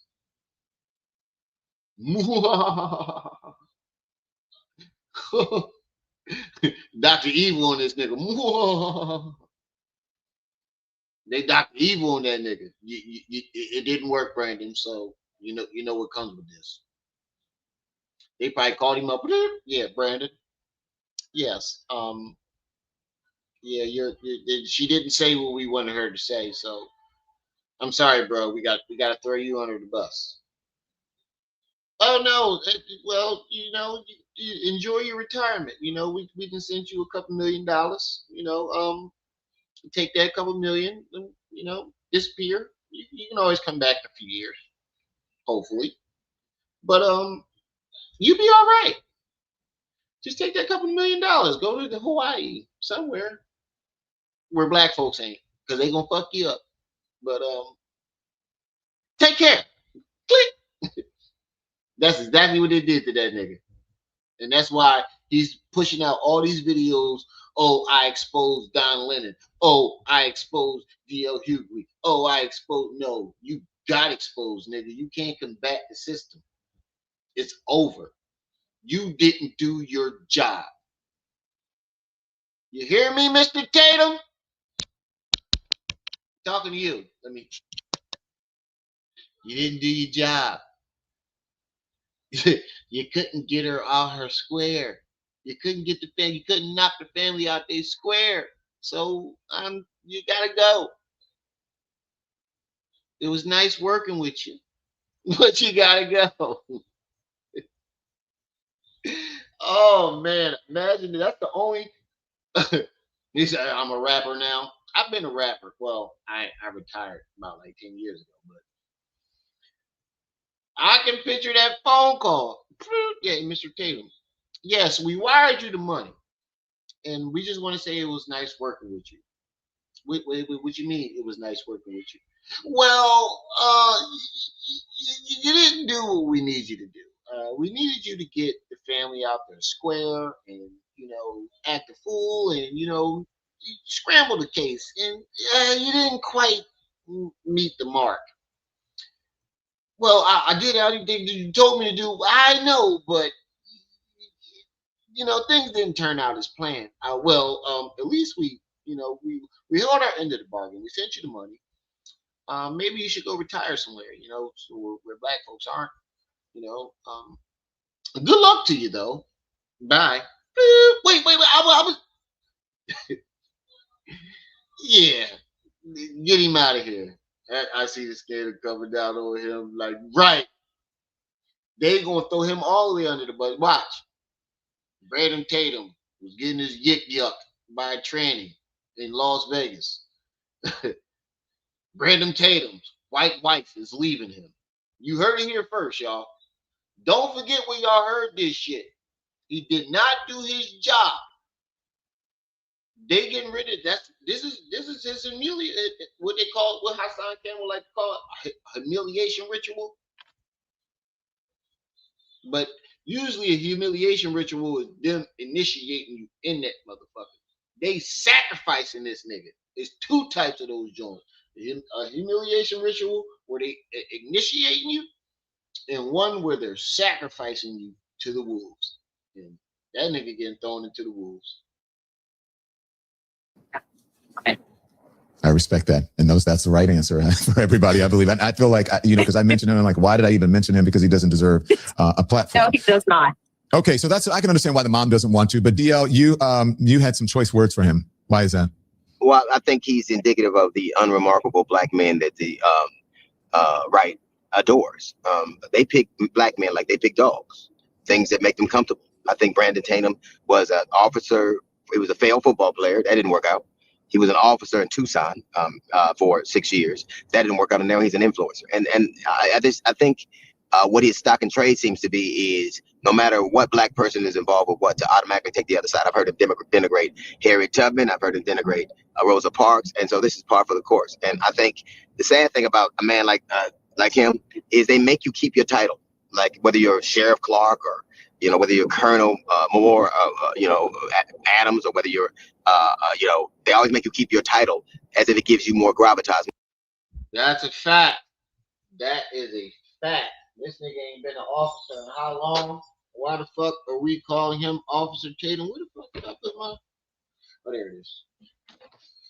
Why are we calling him Officer Tatum again? This nigga is not a cop. Can somebody explain that? Oh, okay. More weight. Now, the one thing that Brandon Tatum isn't is a detective. he didn't call himself Detective Tatum. And the only black person that they don't think they're that. Thank you for pointing that out, BL, because I noticed that too. I remember him calling himself Officer Tatum, and then when I looked up his credentials, he was a beat cop. So why the fuck are we anybody looking to him to solve the case? You were never a detective. You don't solve cases. You make the arrests. Stick to your credentials, nigga. Their formal title gives him weight to is President Obama. They don't ever call him President Obama. They just call him Obama. And I just think Brandon Tatum is this is the true story. I'm not even trying to denigrate this kid, but he's the kind of unremarkable man. The only reason I know who he is because I got a coon alert, literally, and it was him. So I think he is a failed football player, a mediocre. It was a mediocre cop, and it's been wrong pretty much. Like he is the guy who thought Sandra Massey, and by the way, her murderer, the police officer murderer in Ohio, came up for parole and it was denied, or probation. It was denied today. But he thought that Sandra Massey acted so suspiciously that it was tantamount to her death warrant, that she should have been killed. Ironically, he doesn't think that any of these boys acted so suspiciously that they should be questioned. Mm-hmm. Well, you mentioned someone who has the qualifications and should be called as president. Again, another situation. This is a situation where the people were actually convicted. And he doesn't believe. I mean, for somebody that claims that he believes in the court system, well, then, how are you not? How do you not believe in that?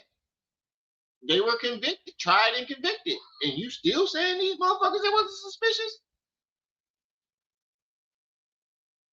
Don't y'all find that suspicious?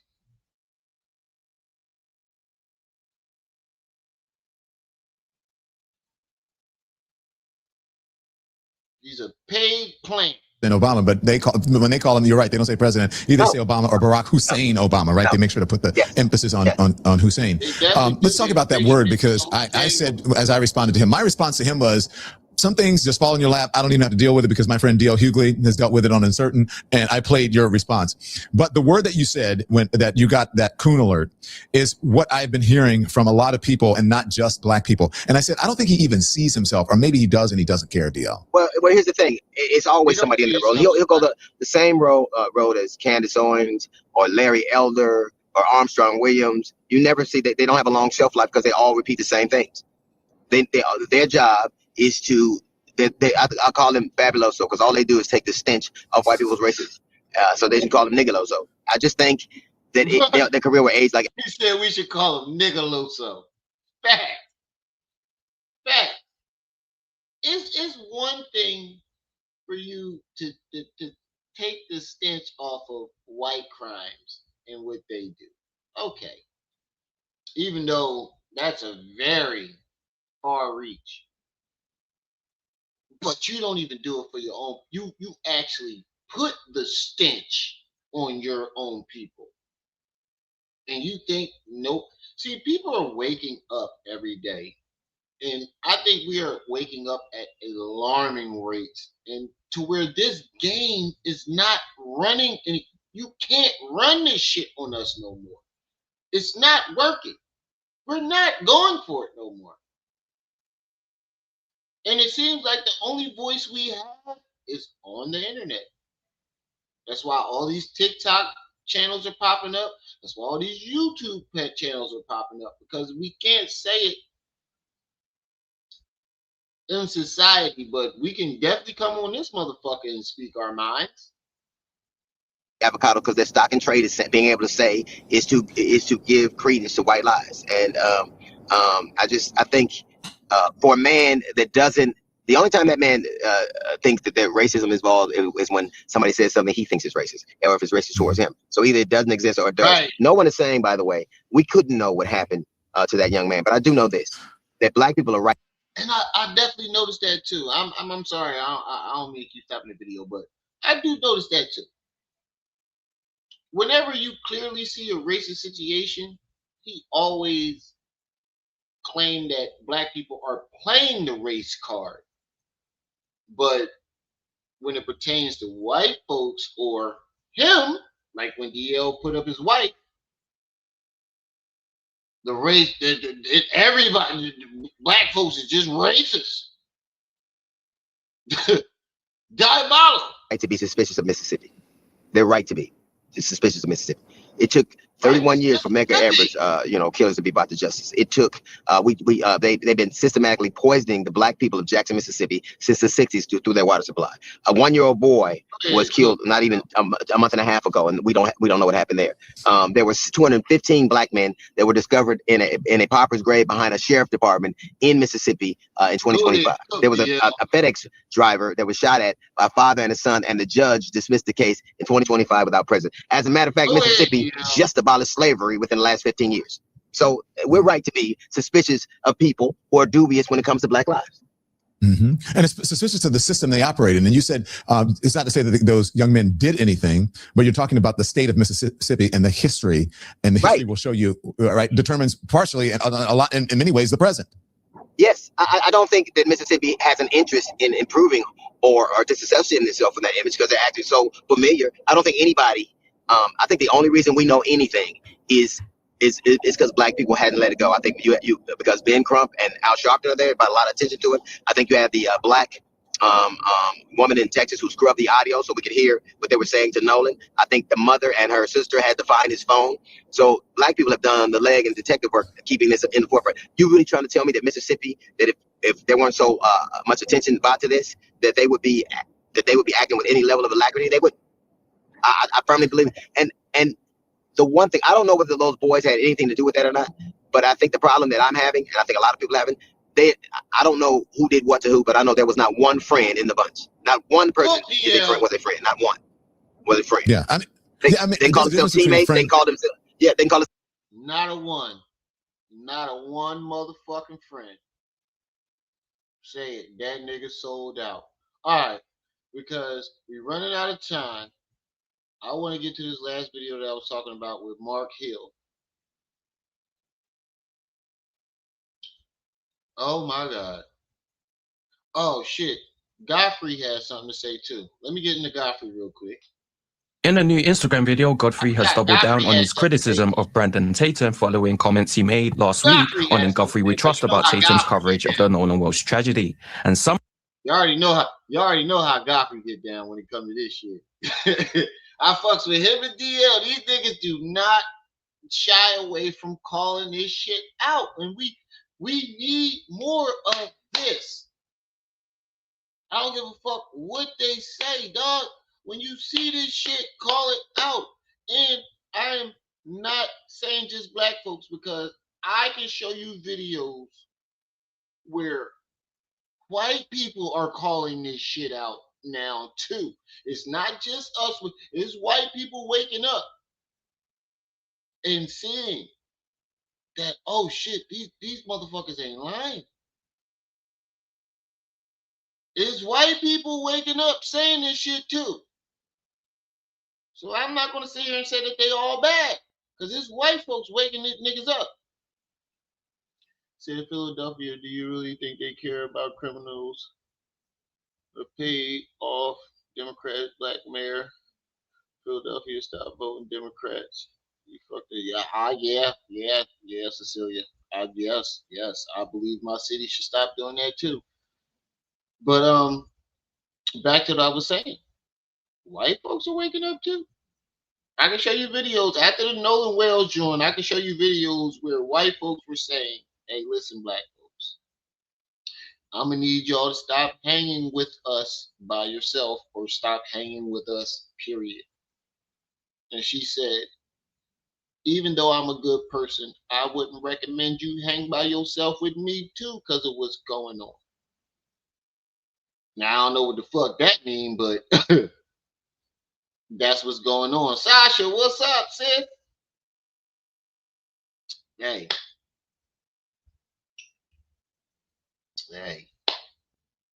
Look, I can show you videos of white folks are waking up too. So it ain't just black folks that's waking up. There are good white folks out there that are saying the same thing. Stop hanging along with us. We're dangerous. There's some shit that's going on, especially in Mississippi. This is fucking Mississippi, the most racist piece of earth in the world, in my opinion. Flying Aces, what's up? The most racist piece of earth on this world, in my opinion, is fucking Mississippi. And I wonder why. Because they're saying that America might have been the Egypt and the Mississippi might have been the Nile.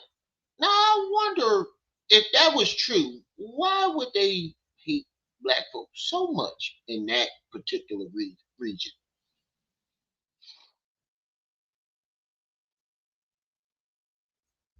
But I'm going to save that for my TikTok videos. Flying Aces, what's up, good brother? Appreciate y'all for stopping by. Like I said, make sure you're hitting that like button. If y'all want to bless me for my birthday, Cash App, PayPal is at the bottom of the chat. The people that already did bless me for my birthday, much appreciated. Much appreciated. Even though the kids is probably going to snatch it all up, it still means something to me. I love the appreciation. But most importantly, hit the like button. I'm trying to get back into this algorithm. I may go live only once or twice a week, but I'm trying to get this back into this algorithm. I'm trying to start some new content. I'm trying to get these videos out there. So, support your boy. Hit the like button. Somehow, Godfrey has become even less subtle. He now refers to Brandon as Officer Taint, calls him a super coon, and describes him as a cartoon villain who actively fights against black progress. Look, up in the sky. It's a bird. It's a full moon. It's super coon, fighting for the injustices of white people that do to black people. According to what they told me. Hold on. Time out. Run that back. What the fuck did he just say? Up in the sky. It's a bird. Cartoon villain who actively fights against black progress. Look, up in the sky. It's a bird. It's a full moon. It's super coon, fighting for the injustices of white people that do to black people. According to what they told. Hold Look up in the sky. It's a bird. It's a full moon. Oh no, it's a super coon. Oh, that's a t-shirt like a motherfucker. Yo, yo, that's a t-shirt. He said it's Coonzilla Godfrey. Oh, yeah, he definitely did fuck up on that one interview. I ain't even gonna lie. He's gonna have to do a whole lot of he said, yo, even Miss Rachel sees what's going on. Yeah, I saw that too, Pro Winners. I saw that.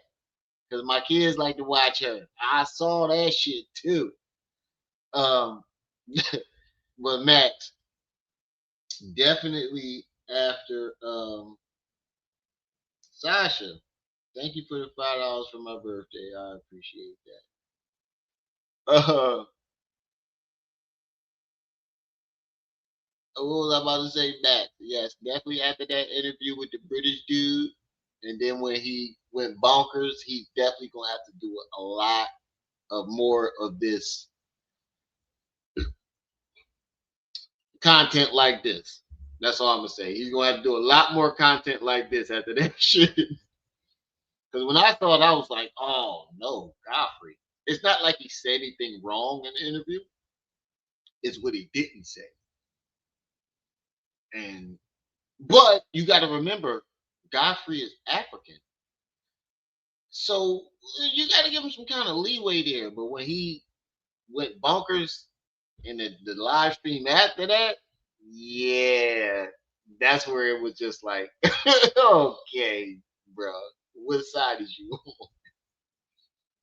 Told me they all took a lot of tech tests and passed. And it's an equivalent of a lot of tech tests. It's not a traditional lot of tech test, but it's the same theology of trying to get to if a person is lying. What can I say about Officer Tatum? I'm gonna call him Officer Taint. You know, that under part of your balls where dirt collects, a cartoon coon. I'm gonna call this mother super coon. Because there's like big coons, there's ultimate coons, there's supreme coons, but he's super coon. I don't know the name of it. It's an equivalent of a lot of tech tests. It's a different methodology. Super coon. This mother, it's like he's so infuriating that I don't even get mad because I really feel like he's being paid. Because one thing about right-wing racist white people, they will pay you money. They will fill a theater up, especially if you're a black comic doing that kind of, they will pay money for you to talk about black people.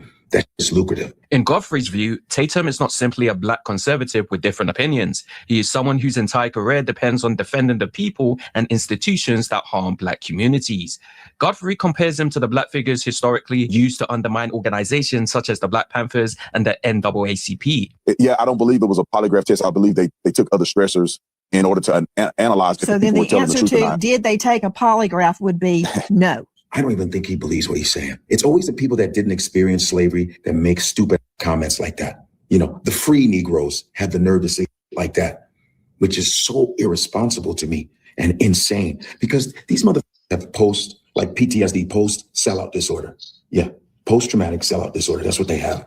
But this motherfucker is a super coon. Well, yeah, I think it could be semantics because they took a test to analyze whether or not they were being truthful in their statements. And that certified test, they passed it. It just wasn't considered a traditional polygraph. I think it's a more advanced way of doing it. Certified. Wait, if it's not a polygraph, how the fuck is it even a certified test? Diabolical. All right, we already seen what he said. Let's get back to what Godfrey's saying so we can hurry up and move on to this next part. He's like a Marvel comic. A test, they passed it. It just wasn't considered a traditional polygraph. I think it's a more advanced way of doing it. Brandon Tatum. That's my part right there where she was like, where she stopped. Hold, nigga. I know you heard what the fuck I just said. That was a nigga. That was a look here, nigga moment. You can't tell me that wasn't a nigga what moment. Nigga, I know you did. Nigga, I know you just heard what the fuck I just asked you. Did they take a polygraph? Yes, they did. A lot of them took it, blah, blah, blah, blah, blah, but it wasn't exactly a problem. Hold on. That was the one. Hold up. Wait a minute. Something ain't right. Nigga, you know what the fuck she asked you. Was it a polygram? No. Then it don't fucking count. Holograms don't even count in court. So if anything less than that is diabolical. Like he almost looks indestructible. See, he's like a Marvel comic or a DC comic villain. See, it's going to take a superhero to destroy him. We need like the X-Men to get to Super Coon. It's obviously comedy, but Godfrey's accusation is serious. He believes Tatum has discovered that attacking black people is financially rewarding. According to Godfrey, right-wing audiences are willing to pay black commentators extremely well when they repeatedly tell them racism is exaggerated, black activists are dishonest, and white people are being falsely blamed. And the Nolan Wells case is where Godfrey believes Tatum crossed the line. Tatum has argued that the available evidence does not prove Nolan was killed by the white friends who traveled with him. He has presented himself as the person following facts, while everyone else is allowing suspicion, emotion, and racial anger to take control. I'll be back on Monday, just so you guys know. I'm going to be hitting these people harder than ever. Hold on.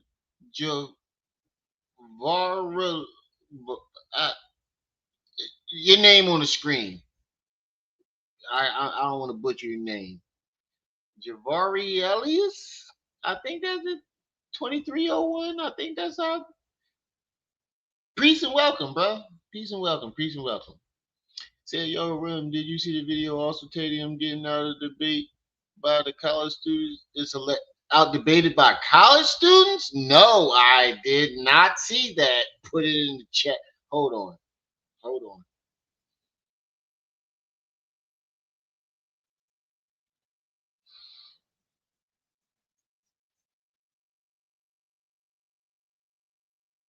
Hold up. Hold on. Before you try to put it in the chat, hold on. Hold on. Hold on. Let me give you a wrench. How the fuck you ain't got a wrench?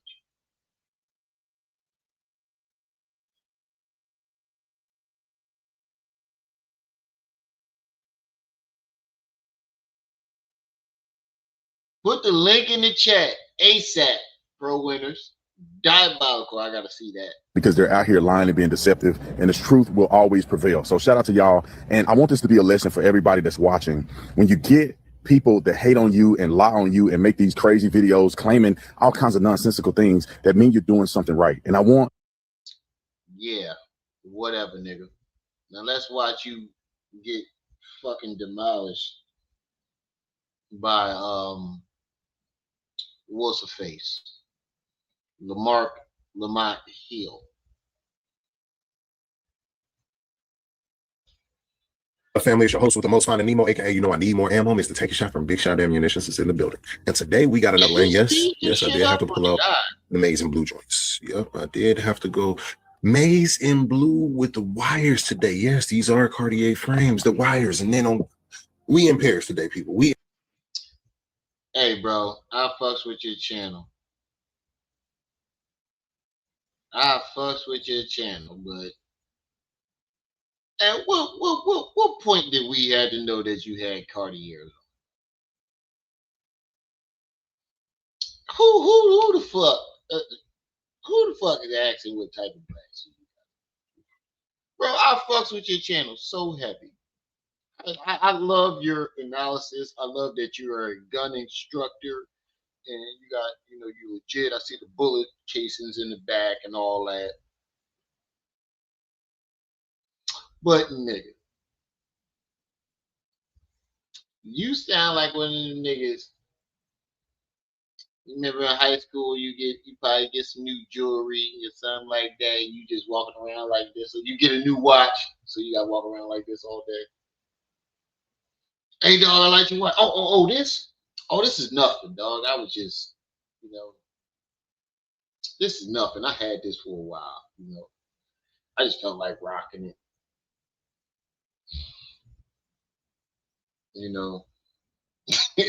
Everything you do, it got to be showing. You get what I'm talking about? Everybody did this back in high school. When you get a new little something that ain't nobody got. You get a new watch, you're like this all day. You standing up, nigga, why you standing up straight like that? Oh no, nothing. I was just stretching my arm.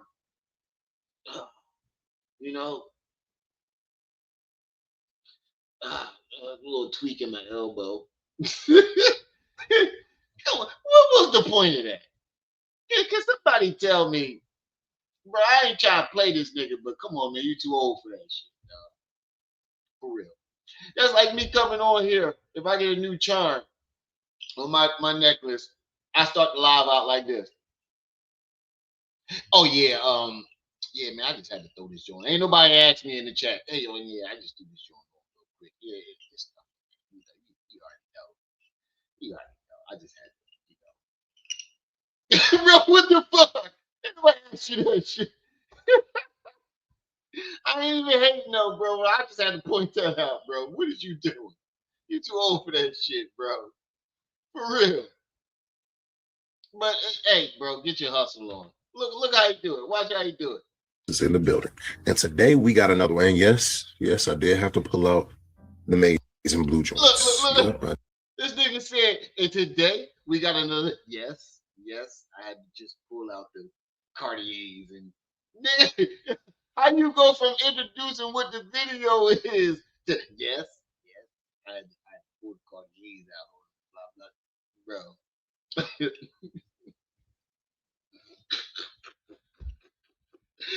Hey, yo, this is diabolical. Y'all got me fucked up. How nobody see the laughter in that, dog? It's just me? Oh, fuck y'all. That was funny. Yo, there's no fucking way. I got it, pro winners. Oh yeah! The sexy chocolate joint. Ooh, who the fuck is Turbo? But hey yo, I'm gonna run this back for y'all one more time. How the fuck? Watch how he transitions into talking about the Cartier. He's in the middle of talking about what the video is about, and he abruptly stops and just, hey yo, something. And this video is about, oh yeah, you know, I had to bring out the Cartiers. Nigga, what? How the fuck?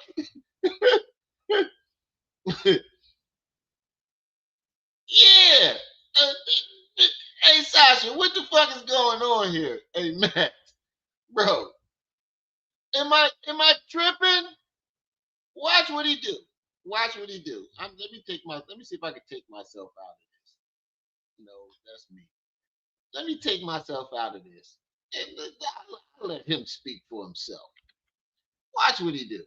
Family, it's your host with the most Finding Nemo, aka you know I need more ammo. Mr. Take a Shot from Big Shot Ammunitions is in the building. And today we got another one. And yes, I did have to pull out Shot Ammunitions is in the building. And today we got another one. And yes, I did take a shot from Big Shot Ammunitions is in the building. And today we got another one. And yes, I did take a shot from Big Shot Ammunitions is in the building. And today we got another one. And yes, I did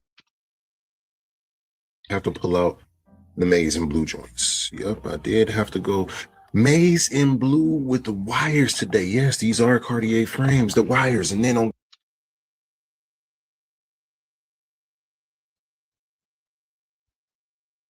Not the fuck only did he. Yes, I had to go with the Mason blue, and yes, these are Cartiers.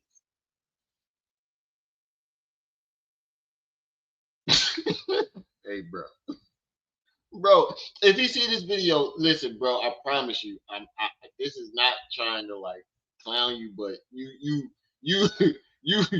asked for that one when you did that, bro. You definitely put yourself out there to be called out for that one, bro. But peace of love to you. I fucks with your channel, but you definitely, he pulled the ooh, right, the E40, ooh. he definitely E40'd the shit out of that one. One more time. And I'm gonna move forward with the video one more time. Hey, look how he pulled them off, just like E40. Family, it's your host with the most Finding Nemo, aka you know I need more ammo. Mr. Take a Shot from Big Shot Ammunitions is in the building. And today we got another. He was still look. Let me screen. A family is your host with the most Finding Nemo, aka you know I need more ammo. Mr. Take a Shot from Big Shot Ammunition. Tell me this nigga wasn't feeling himself. That nigga just left the club. Probably got a couple numbers. Say, you know what? Let me record this video. I can't waste this outfit. I'd probably did the same shit. I wouldn't have called out the glasses or nothing, but I wouldn't have wasted that outfit. I'd made sure everybody saw that motherfucker. But if I felt like that was the outfit, me personally, I'm not a blue person. If it was red, maybe. But he likes it. I'm not saying his outfit is corny because that polo shirt is fly. I just prefer it in red. But he probably felt like, look, nigga, whatever he was doing that day, he felt like he should not waste that motherfucking outfit. Everybody got to see this, not just outside of you. I need YouTube and everybody outside of YouTube to see this shit. And YouTube need to know that these motherfuckers is Cartiers. It's just the way he went about it. That, bro, I ain't gonna lie. I hope you don't say that to me. Like, I hope you don't just be like, hey, shorty, what's up? How you doing? Oh yeah, my name is such and such. Oh yes, yeah, I had to go with the fly blue Jones, and yes, these is Cartier. And put them back on you. Yo, I hope you didn't.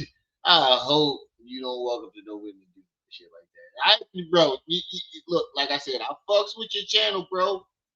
I fucked with your channel, but you deserve this little bit of roast. And this is all fun and games. This ain't nothing personal. But you imagine a nigga walking up to you. Oh yeah, shorty, my name is such and such. Oh yeah, I like long watch on the beach. Oh wait, hold on. Yes, I had to go with the sky blue master shirt. Oh yes, these is Cartiers, by the way. Yo. Diabolical. Munitions is in the building. And today we got another one. And yes, I did have to pull out the maize and blue joints. Yep, I did have to go maize in blue with the wires today. Yes, these are Cartier. Maize in blue with the wires today, y'all. Y'all got my nigga fucked up. Frames, the wires, and then we in Paris today. Mace and wire Cartiers with the shoestring mustache and the baldy. Bald head on you niggas. That's what he said. Bro, let me rephrase that. He got the Mason wires with the shaded blue Cartiers. Bald head on you niggas. What's that boy that used to want to go against Tyrone? Bald head on you niggas. We in Paris. We Monique. Yeah, really? You know, get this up off me. I'm done. My apologies. I'm done. Like, I got a lot of polos. I ain't gonna lie to you. I got a lot of polos. So some of them I ain't even worry yet. This is one of them. But outside of that, we got another learning lesson today, people. We got a great one. We got a great one coming because we got Officer Tatum getting his whooped again intellectually. So y'all seen what Gary Chambers already had did. Y'all seen when he took Beltane. I'm talking about like get. Oh, you better. Hey, go cut that switch. He even hit him with the go cut that switch. You feel me? But it looks like we got another brother that's gonna do some gonna give him another combination. You know what I'm saying? Good, like, you know, we're gonna get him with a good couple of them, good couple straight from the shoulders. So we gonna see this good intellectual sparring that's gonna happen on I guess this is on Pierce Morgan's show, but we are gonna be reacting to Robert Uncensored. He is providing the snapshot of what transpired, and then we'll kind of go from there, see what type of learning lessons that we can gain from this, because this dude, Officer Tatum, is a Sambo. He is a Sambo to the highest degree. All right. You talking about a different level of Samboishness. But yeah, let's go ahead and see what was actually able to be what was actually able to happen in this conversation. Let's watch. All right. I worked on Red Eye at Fox News. No. I worked on Red Eye with Greg Gutfeld for years on Fox News, and we made numerous jokes about Obama, some of which included jokes about the first black president being shot. So again, you are objectively wrong. Hey everyone, welcome back to the channel and thanks for clicking on this video. Today we are jumping into one of the wildest panel debates I've seen in a while, where Piers Morgan goes head-to-head with Brandon Tatum, Mark Lamont Hill, Jack Posobiec, and Joanne Carducci over political violence, comedy, and one massive moment of hypocrisy that gets exposed live on air. The fireworks in this one are real, and the ending alone is worth your full attention. Make sure you stick around all the way through, because the final exchange is honestly one of the cleanest knockouts you will see in any debate this year, and you do not want to miss the moment somebody is forced to admit they were wrong on camera. Also, do me a quick favor and drop a comment letting me know what city or country you are watching from. Oh, my bad, bro. I'm watching, my bad. I just watched it. Hold on. I gotta show y'all this. I just watched a video of a fucking polar bear. Saw these, what's the thing, the white whale, the white little, they look like dolphins / whales. They white with the bubbly head. It tried to reach in the water and grab the beluga whale and smack him with his tail and knock him the fuck out in the water. Ass up, face down in the water. Hold on, I gotta show y'all that shit real quick. Hold on. Hold on. Hold on. This shit is fucking funny. Yo, he really tried to get this motherfucker. And the beluga whale, yeah, a beluga. It tail smacked the shit out of this motherfucker. Fell asleep. Ass up, face down in the ice, half his head in the water. Slapped the shit out of this nigga. God, what made you think you could catch one of them things? That nigga said, I'm home with shit, dog. All right, look. Somebody got to give up something. Captured the most astonishing animal moments. Number 7, if you get too close to this. First of all, I had an iguana, and I've been slapped by iguanas, small iguanas. And those things are nothing to joke with. Why the fuck would you do this? Animal. Your back could end up bright red. This animal is called the green iguana. It uses its powerful tail to whip at anyone who comes too close. The strike is so strong that it can leave the spot where it hits red. Number 6. This man was swimming in the ocean when a giant octopus suddenly latched onto his back. The shocking part was that it refused to. See, this is why I don't go past the first wave. This is why I do not go past the first wave. I dip my toes in that motherfucker, and that's it. If I can't see my feet, ain't nowhere for me to be.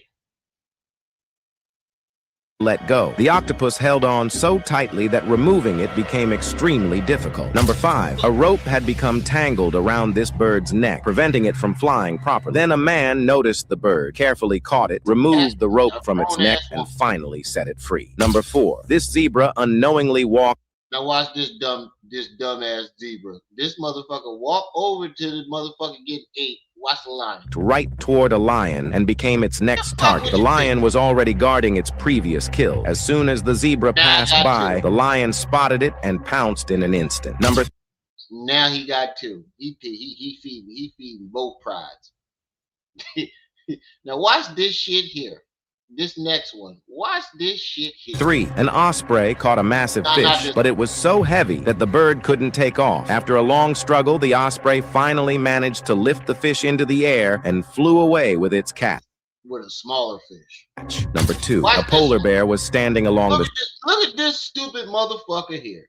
This the one I'm talking about. Watch this thing gonna slap the shit out of this polar bear. shoreline when a pod of dolphins swam past. As one large dolphin came within reach, the bear lunged to catch it, but the dolphin was too big and quickly dove beneath the water, escaping at the last second. Number 1, a sea lion spotted a fish in the hands of a man beneath the water, escaping at. This nigga sleep. The waves is lifting him up.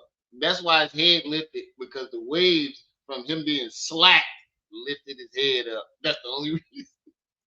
What the fuck was you thinking, dog? These things are the same size as you. Why? As one large dolphin came within reach, the bear lunged to catch it, but the dolphin was too big and quickly dove beneath the water, escaping at the last second. Number 1. Oh, get the fuck out of here.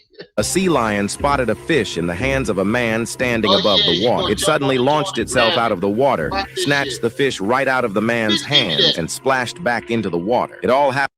Yeah, imagine spending all your day on a boat trying to catch a fish, and a motherfucking seal jump up like, nah, nigga, give me my shit, nigga.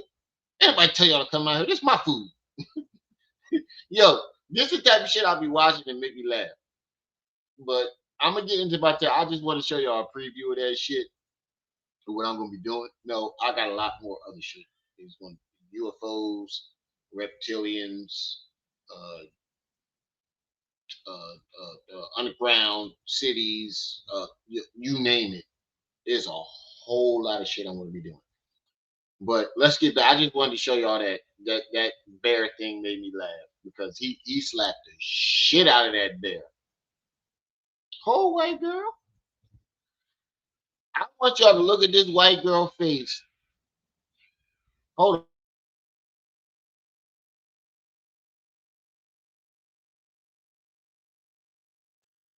I want y'all to look at this white girl face every time Officer Poop Shoot Tatum says something.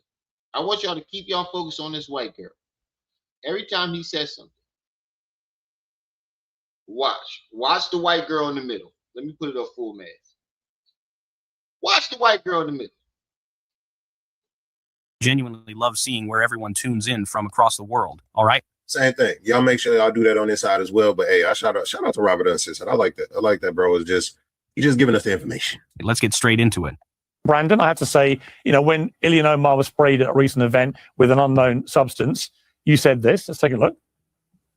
The bottom line is that I'm looking at this impartially. I don't know what anybody said. Hold on, go back. I just caught something. Y'all see a face that look familiar? Anybody see a face that look familiar up in this crowd? Before Pierce Moore, whatever the fuck his name is, go into this video? Anybody see a face that look familiar in that crowd?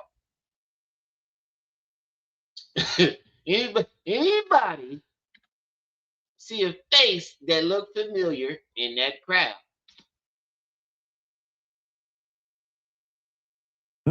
You said this. Let's take a look. You said this. Let's take a look, and then look at all their faces. Anybody see a face that y'all ain't been here? Y'all don't know this face. Y'all don't know this face. And y'all mean to tell me y'all don't recognize that face up there? You don't recognize that? You better be careful there, little buddy face in this crowd up here above my head. And Mr. Blue Cartier Baldy McSmaldy. Nobody can see what I'm talking about. Oh, that's damn. Y'all really don't know? You can't see Mark Lamont with Mark Lamont Hill with the "you better be careful there, little buddy" face. When he says, let's take a look at what you said. Let me rewind it. Jumping into one of the wildest panel debates I've seen in a while, where Piers Morgan goes head-to-head with Brandon Tatum, Mark Lamont Hill, Jack Posobiec, and Joanne Carducci over political violence, comedy, and one massive moment of hypocrisy that gets exposed live on air. The fireworks in this one are real, and the ending alone is worth your full attention. Make sure you stick around all the way through, because the final exchange is honestly one of the cleanest knockouts you will see in any debate this year, and you do not want to miss the moment somebody is forced to admit they were wrong. Look, and he keep pronunciating them goddamn glasses. He making sure you know he got them glasses on. He making sure you focusing on them glasses. On camera. Also, do me a quick favor and drop a comment letting me know what city or country you are watching from. I genuinely love seeing where everyone tunes in from across the world. All right? Same thing. Y'all make sure y'all do that on this side as well. But hey, I shout out to Robert Uncensored. I like that. I like that, bro. It's just you just giving us the information. Let's get straight into it. Brandon, I have to say, when Ilya Omar was sprayed at a recent event with an unknown substance, look at Mark face. Mark like, you fucking coon ass. Mark want to say it, but he can't say it. You buck dancing coon ass, peckerwood, bootlicking. Mark want to call him every coon name in the book right now. Look at his face. He want to call him every coon name you can think of. Said this. Let's take a look. Look, now y'all mean to tell me when this nigga told him, let's take a look at what you just said. Look at Mark Lamont Hill face. You better be careful there, little buddy. I'm about to start using that as the face. He put the best face up. You better be careful there, little buddy. The bottom line is that I'm looking at this impartially. I don't know what anybody said. I saw the video, and it does not look consistent with someone trying to assault another person, which means I have never in my life seen a person get up, spray something out of syringe at someone's chest. It happened to be nothing inert, and then she comes after him. You didn't see her back away from him. You didn't see her shy away from him. You didn't see any of that Brandon, nature. you would and say, the guy didn't even resist. Brandon, you would say, Brandon, you would say the complete opposite if that was a Republican congressman. That's not true. Now look at his face. Look at his face now.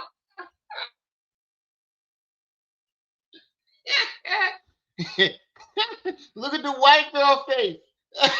Hold on. That fuck Mark. Look at the white girl face. So that debate we had then, Brandon, I do. Damn. Well, you got the white girl laughing at you. Anybody else got a tip from me? All right, let me shut up. Officer down. Hang on. Let me handle this, please. But Brandon, the point I would make is, as I said then, if it was the other way around, you would say the opposite, and you have. But this happens from everybody. I get loads. Not. He didn't say if it was the other way around, you would make it the opposite. He said, and you have. So when it's a Democrat behind what he's talking about, he sees no issues. But when it's a Republican, it's a whole different ball game. No, Pierce. Let's talk about it. Where have you seen me say anything to the contrary that about a Republican or not? You never. Why would you ask somebody like Pierce Morgan some shit like that, knowing he got the fucking footage? You know he's setting you up for failure. This is his job. Why? I would have just sat there and took it. All right. Why would you ask something like that? You know he got the footage. Never heard it. There's clearly it was fake. Do we not know that was fake? He did not squeeze. Do y'all see everybody? Do y'all see everybody's face? Look at her eyes. Look at her. Look at the white girl. Like, nigga, you really gonna sit here and look at Mark like, nigga, you know you on park, you know where you at, right? Look at the white girl though. The white girl like, oh my God. He really not knows where he's at. He's been here before. he's been here before. I don't believe it. Are you serious? Look at her eyes. Look at her eyes. Her eyes is telling you, like, bro, are you crazy? Even Mark is. Hey, bro, I just want to let you know, nigga, we know you got the Cartiers on, the Cartiers. You don't got to keep taking them on and off to let us know that you got them, bro. Now you're getting annoying. At first, I was just playing, but now you're getting annoying.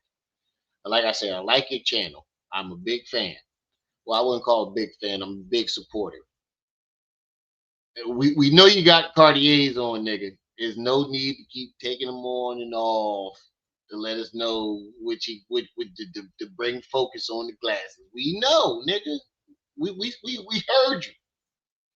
God, it ain't that serious. They Cartiers. Like, dog, is you, bro? Just like, man, you gotta be on some drugs. So you say. Pierce just like, you stupid. Pierce just always got that smug look. You idiot. Like, he got that you idiot look. But Mark, everybody got that. Like, are you stupid in real life? Yeah, you gotta be stupid in real life. Let's continue. Any type of chemical agent on her? Did he or did he not? It was fake.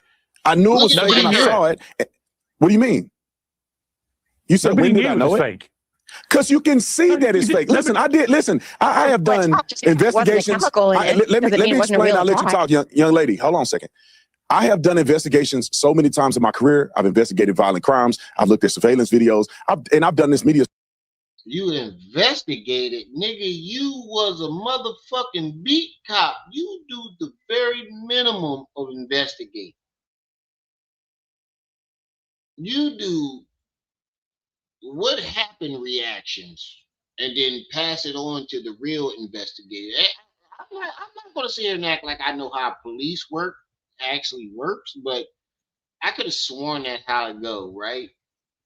They just take the report of the witnesses and pass it on to the real investigators, right? So what fucking investigating did you do as a beat cop? Other than asking the question and the bystanders. What are we talking about here? I did investigations as if he actually was on like Law and Order and yeah, we found the witness DNA. Like, bro, are you serious? He really ran with this shit. I did investigations. Stuff for a very long time. When I watch her mannerisms and behavior, I can tell that it's inconsistent with somebody that's being sprayed by a chemical agent, which she don't know if it's dangerous or not. No one would get sprayed by something and then try to attack the attacker. Here's my point. What do we find out, Pierce? What do we find out, Pierce? What do we find out? I was correct, Brandon.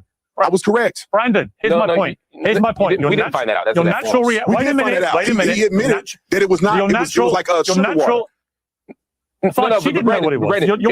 You're implying to the audience that it was proven that it was staged. No, it was proven that there was no chemical in there. It was not a staged event. You may believe that, but there's no evidence that it was a staged event. All right. Oh my God, thank you. See, this is why I love Mark Lamont Hill. Hey man, I'm gonna tell you all this. We actually brought Mark Lamont Hill back in 2009 to Western Michigan. I was on the treasury board. I was the person that foresaw the funds to be able to bring him down and stuff like that. Somebody don't get to be. Why you want a felony to put sugar water? Common sense. Use your but like Mark Lamont Hill in a space like this. You know what I'm saying? Yeah. Common sense. Hold on. Wait one more time. Watch this. Watch what you do. Good to have people like Mark Lamont Hill in a space like this. You know what I'm saying?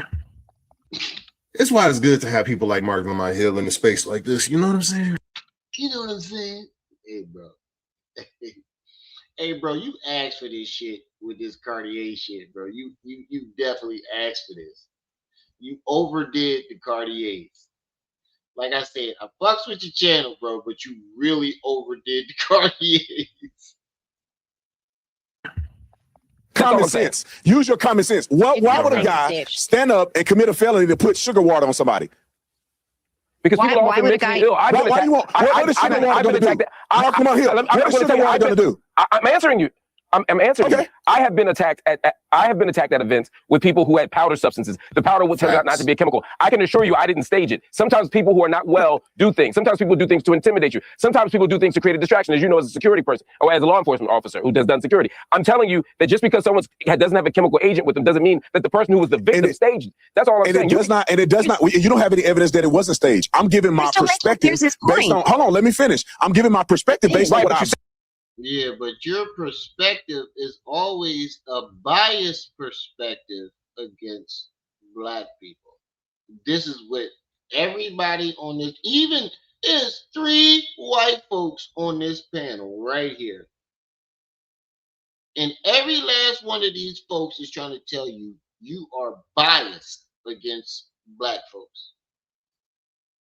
And there's no doubt about it. There has not been one time where there was a black and white issue and you did not have a biased opinion about black folks.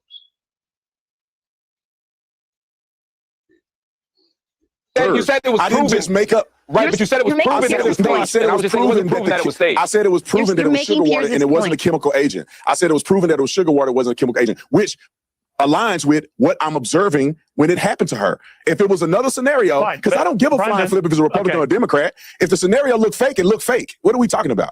A lot of people think other let me say something. What we're talking about is that in the moment, Ilhan Omar did not know it was fake. Clearly, it was a scary incident involving a. How do you know that Ilhan Omar?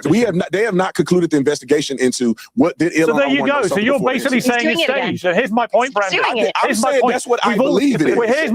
You have to understand something right off the bat. The moment Piers played that old clip back to Brandon, you could see the trap closing, because this is the exact pattern we keep watching over and over. When something happens to a politician on the right, it's an attack on democracy. It's terrorism. It's the end of the world. But when it happens to someone on the left, suddenly the lawyer hat comes out, the detective glasses go on, and everything magically becomes staged. And Piers caught him perfectly when he said Brandon would say the complete opposite if that was a Republican congresswoman, because that is...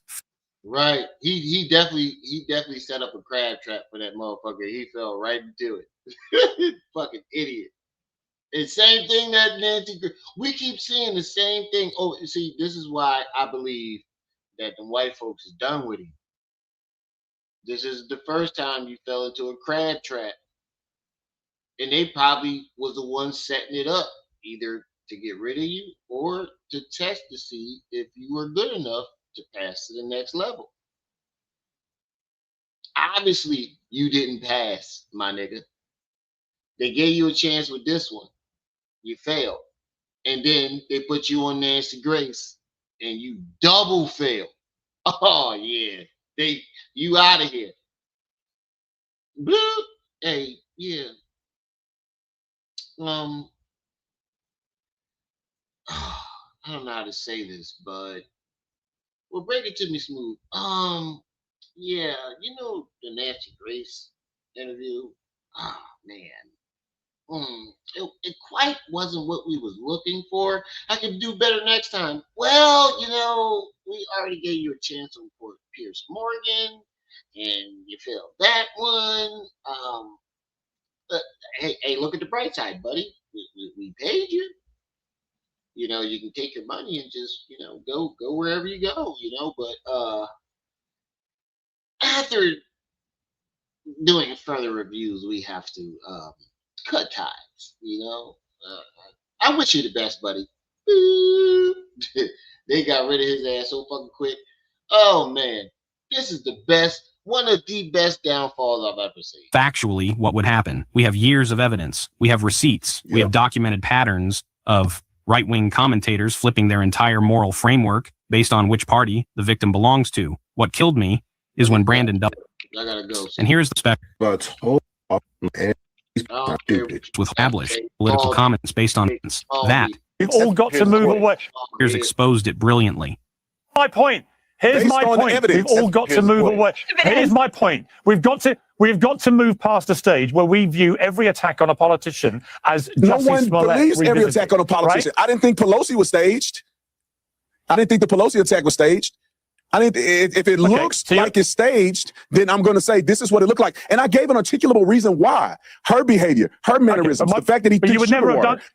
All right, but you wouldn't have done that. You wouldn't have done that about a Republican politician. Where's your evidence that I would have never done that? I just don't Show think, me an example. I trust the same gut instinct that you trust yourself. You don't have any evidence, though. You don't have any evidence to say that I would not hold people accountable if they were Republicans and they fake something. I just think we should agree. People have rights to question Butler? I think we should agree. What? I think we should have a right to question Butler? I think we should. Let me make my point. We should agree. We should agree collectively that we are no longer going to view attacks on politicians if it's someone from the other side, right? People are no longer going to take an immediate position, oh, it must be faked, it must be staged. And secondly, the jokes about, wait a minute, Brandon. And jokes about political violence or about Trump being dead and his wife being a glowing widow, whatever, given there have been 2 attempts in his life before that joke was made, should be ruled actually unacceptable. That actually it's not funny, nothing that encourages the idea of dead politicians. I was out the other night at the Time 100 gala, and I sat with Senator Mark Kelly and with Gabby Giffords. And I remember when Gabby Giffords got shot and very nearly killed. And it was a reminder to me that political violence, whatever side you're on, is completely unacceptable. And rhetoric about political violence should be completely unacceptable. And I've seen it on both sides. And I also think calling out attacks and incidents involving politicians where you take a view because it's not your side, I think is wrong. Your statement give me 30 seconds. That's a fact, and I think he made a great point. But I gotta stop this right here because I gotta go pick my kids up. I just got a text message talking about I gotta go pick the kids up. I'm so sorry, y'all. Y'all know how this shit goes. We've been live for 3 hours anyway. I think I made my point, but I will be back. Tomorrow night. No, it's my daughter's birthday party because her birthday is on the 12th. So we're celebrating her birthday this week, same time as my birthday. We're celebrating our birthdays together. So her mother can celebrate her birthday on her own on the 19th, however the fuck that works. But yeah, that's what we're doing. All right, y'all. Let me get on out of here. Let me go pick these kids up from getting their hair done for this birthday party tomorrow. Yeah, I don't get my birthday on my own. I got to share my birthday, but it's fine. I can share with my daughter. Shout out to the chat. Shout out to everybody that stopped by. I thank everybody for the birthday love. Not the dudes that sent anything.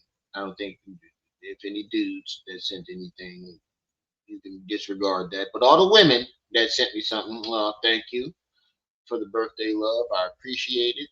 I will be back. I'm gonna try to come back tomorrow night. I ain't making no guarantees, but if not, I will come back sometime in the middle of the week. It's kind of hard with me right now because I'm shifting back and forth between 2 channels and 2 different places where I'm at. Because I'm here, but then I have to go back to my mom's at a certain amount of days to be with the dog. It's kind of crazy right now. I'm trying to balance all this shit. I ain't telling too much of my business, but I got my dog at my mom's house, and I can't just leave him there. So I gotta go back there some nights and take care of the dog and be with the dog. So that's pretty much what's going on right now. But shout out to the chat. Shout out to everybody that stopped by. Like I said, every live stream is y'all make these lives lit. Don't forget to like, share, subscribe, hit the notification bell so you can make sure you be live and alerted whenever I drop this heat. It's your boy, the one and only, bring this baby, bring y'all my eye. You was just tuned in to Rum TV. I see y'all when I see y'all. Till then, you better be careful there, little buddy.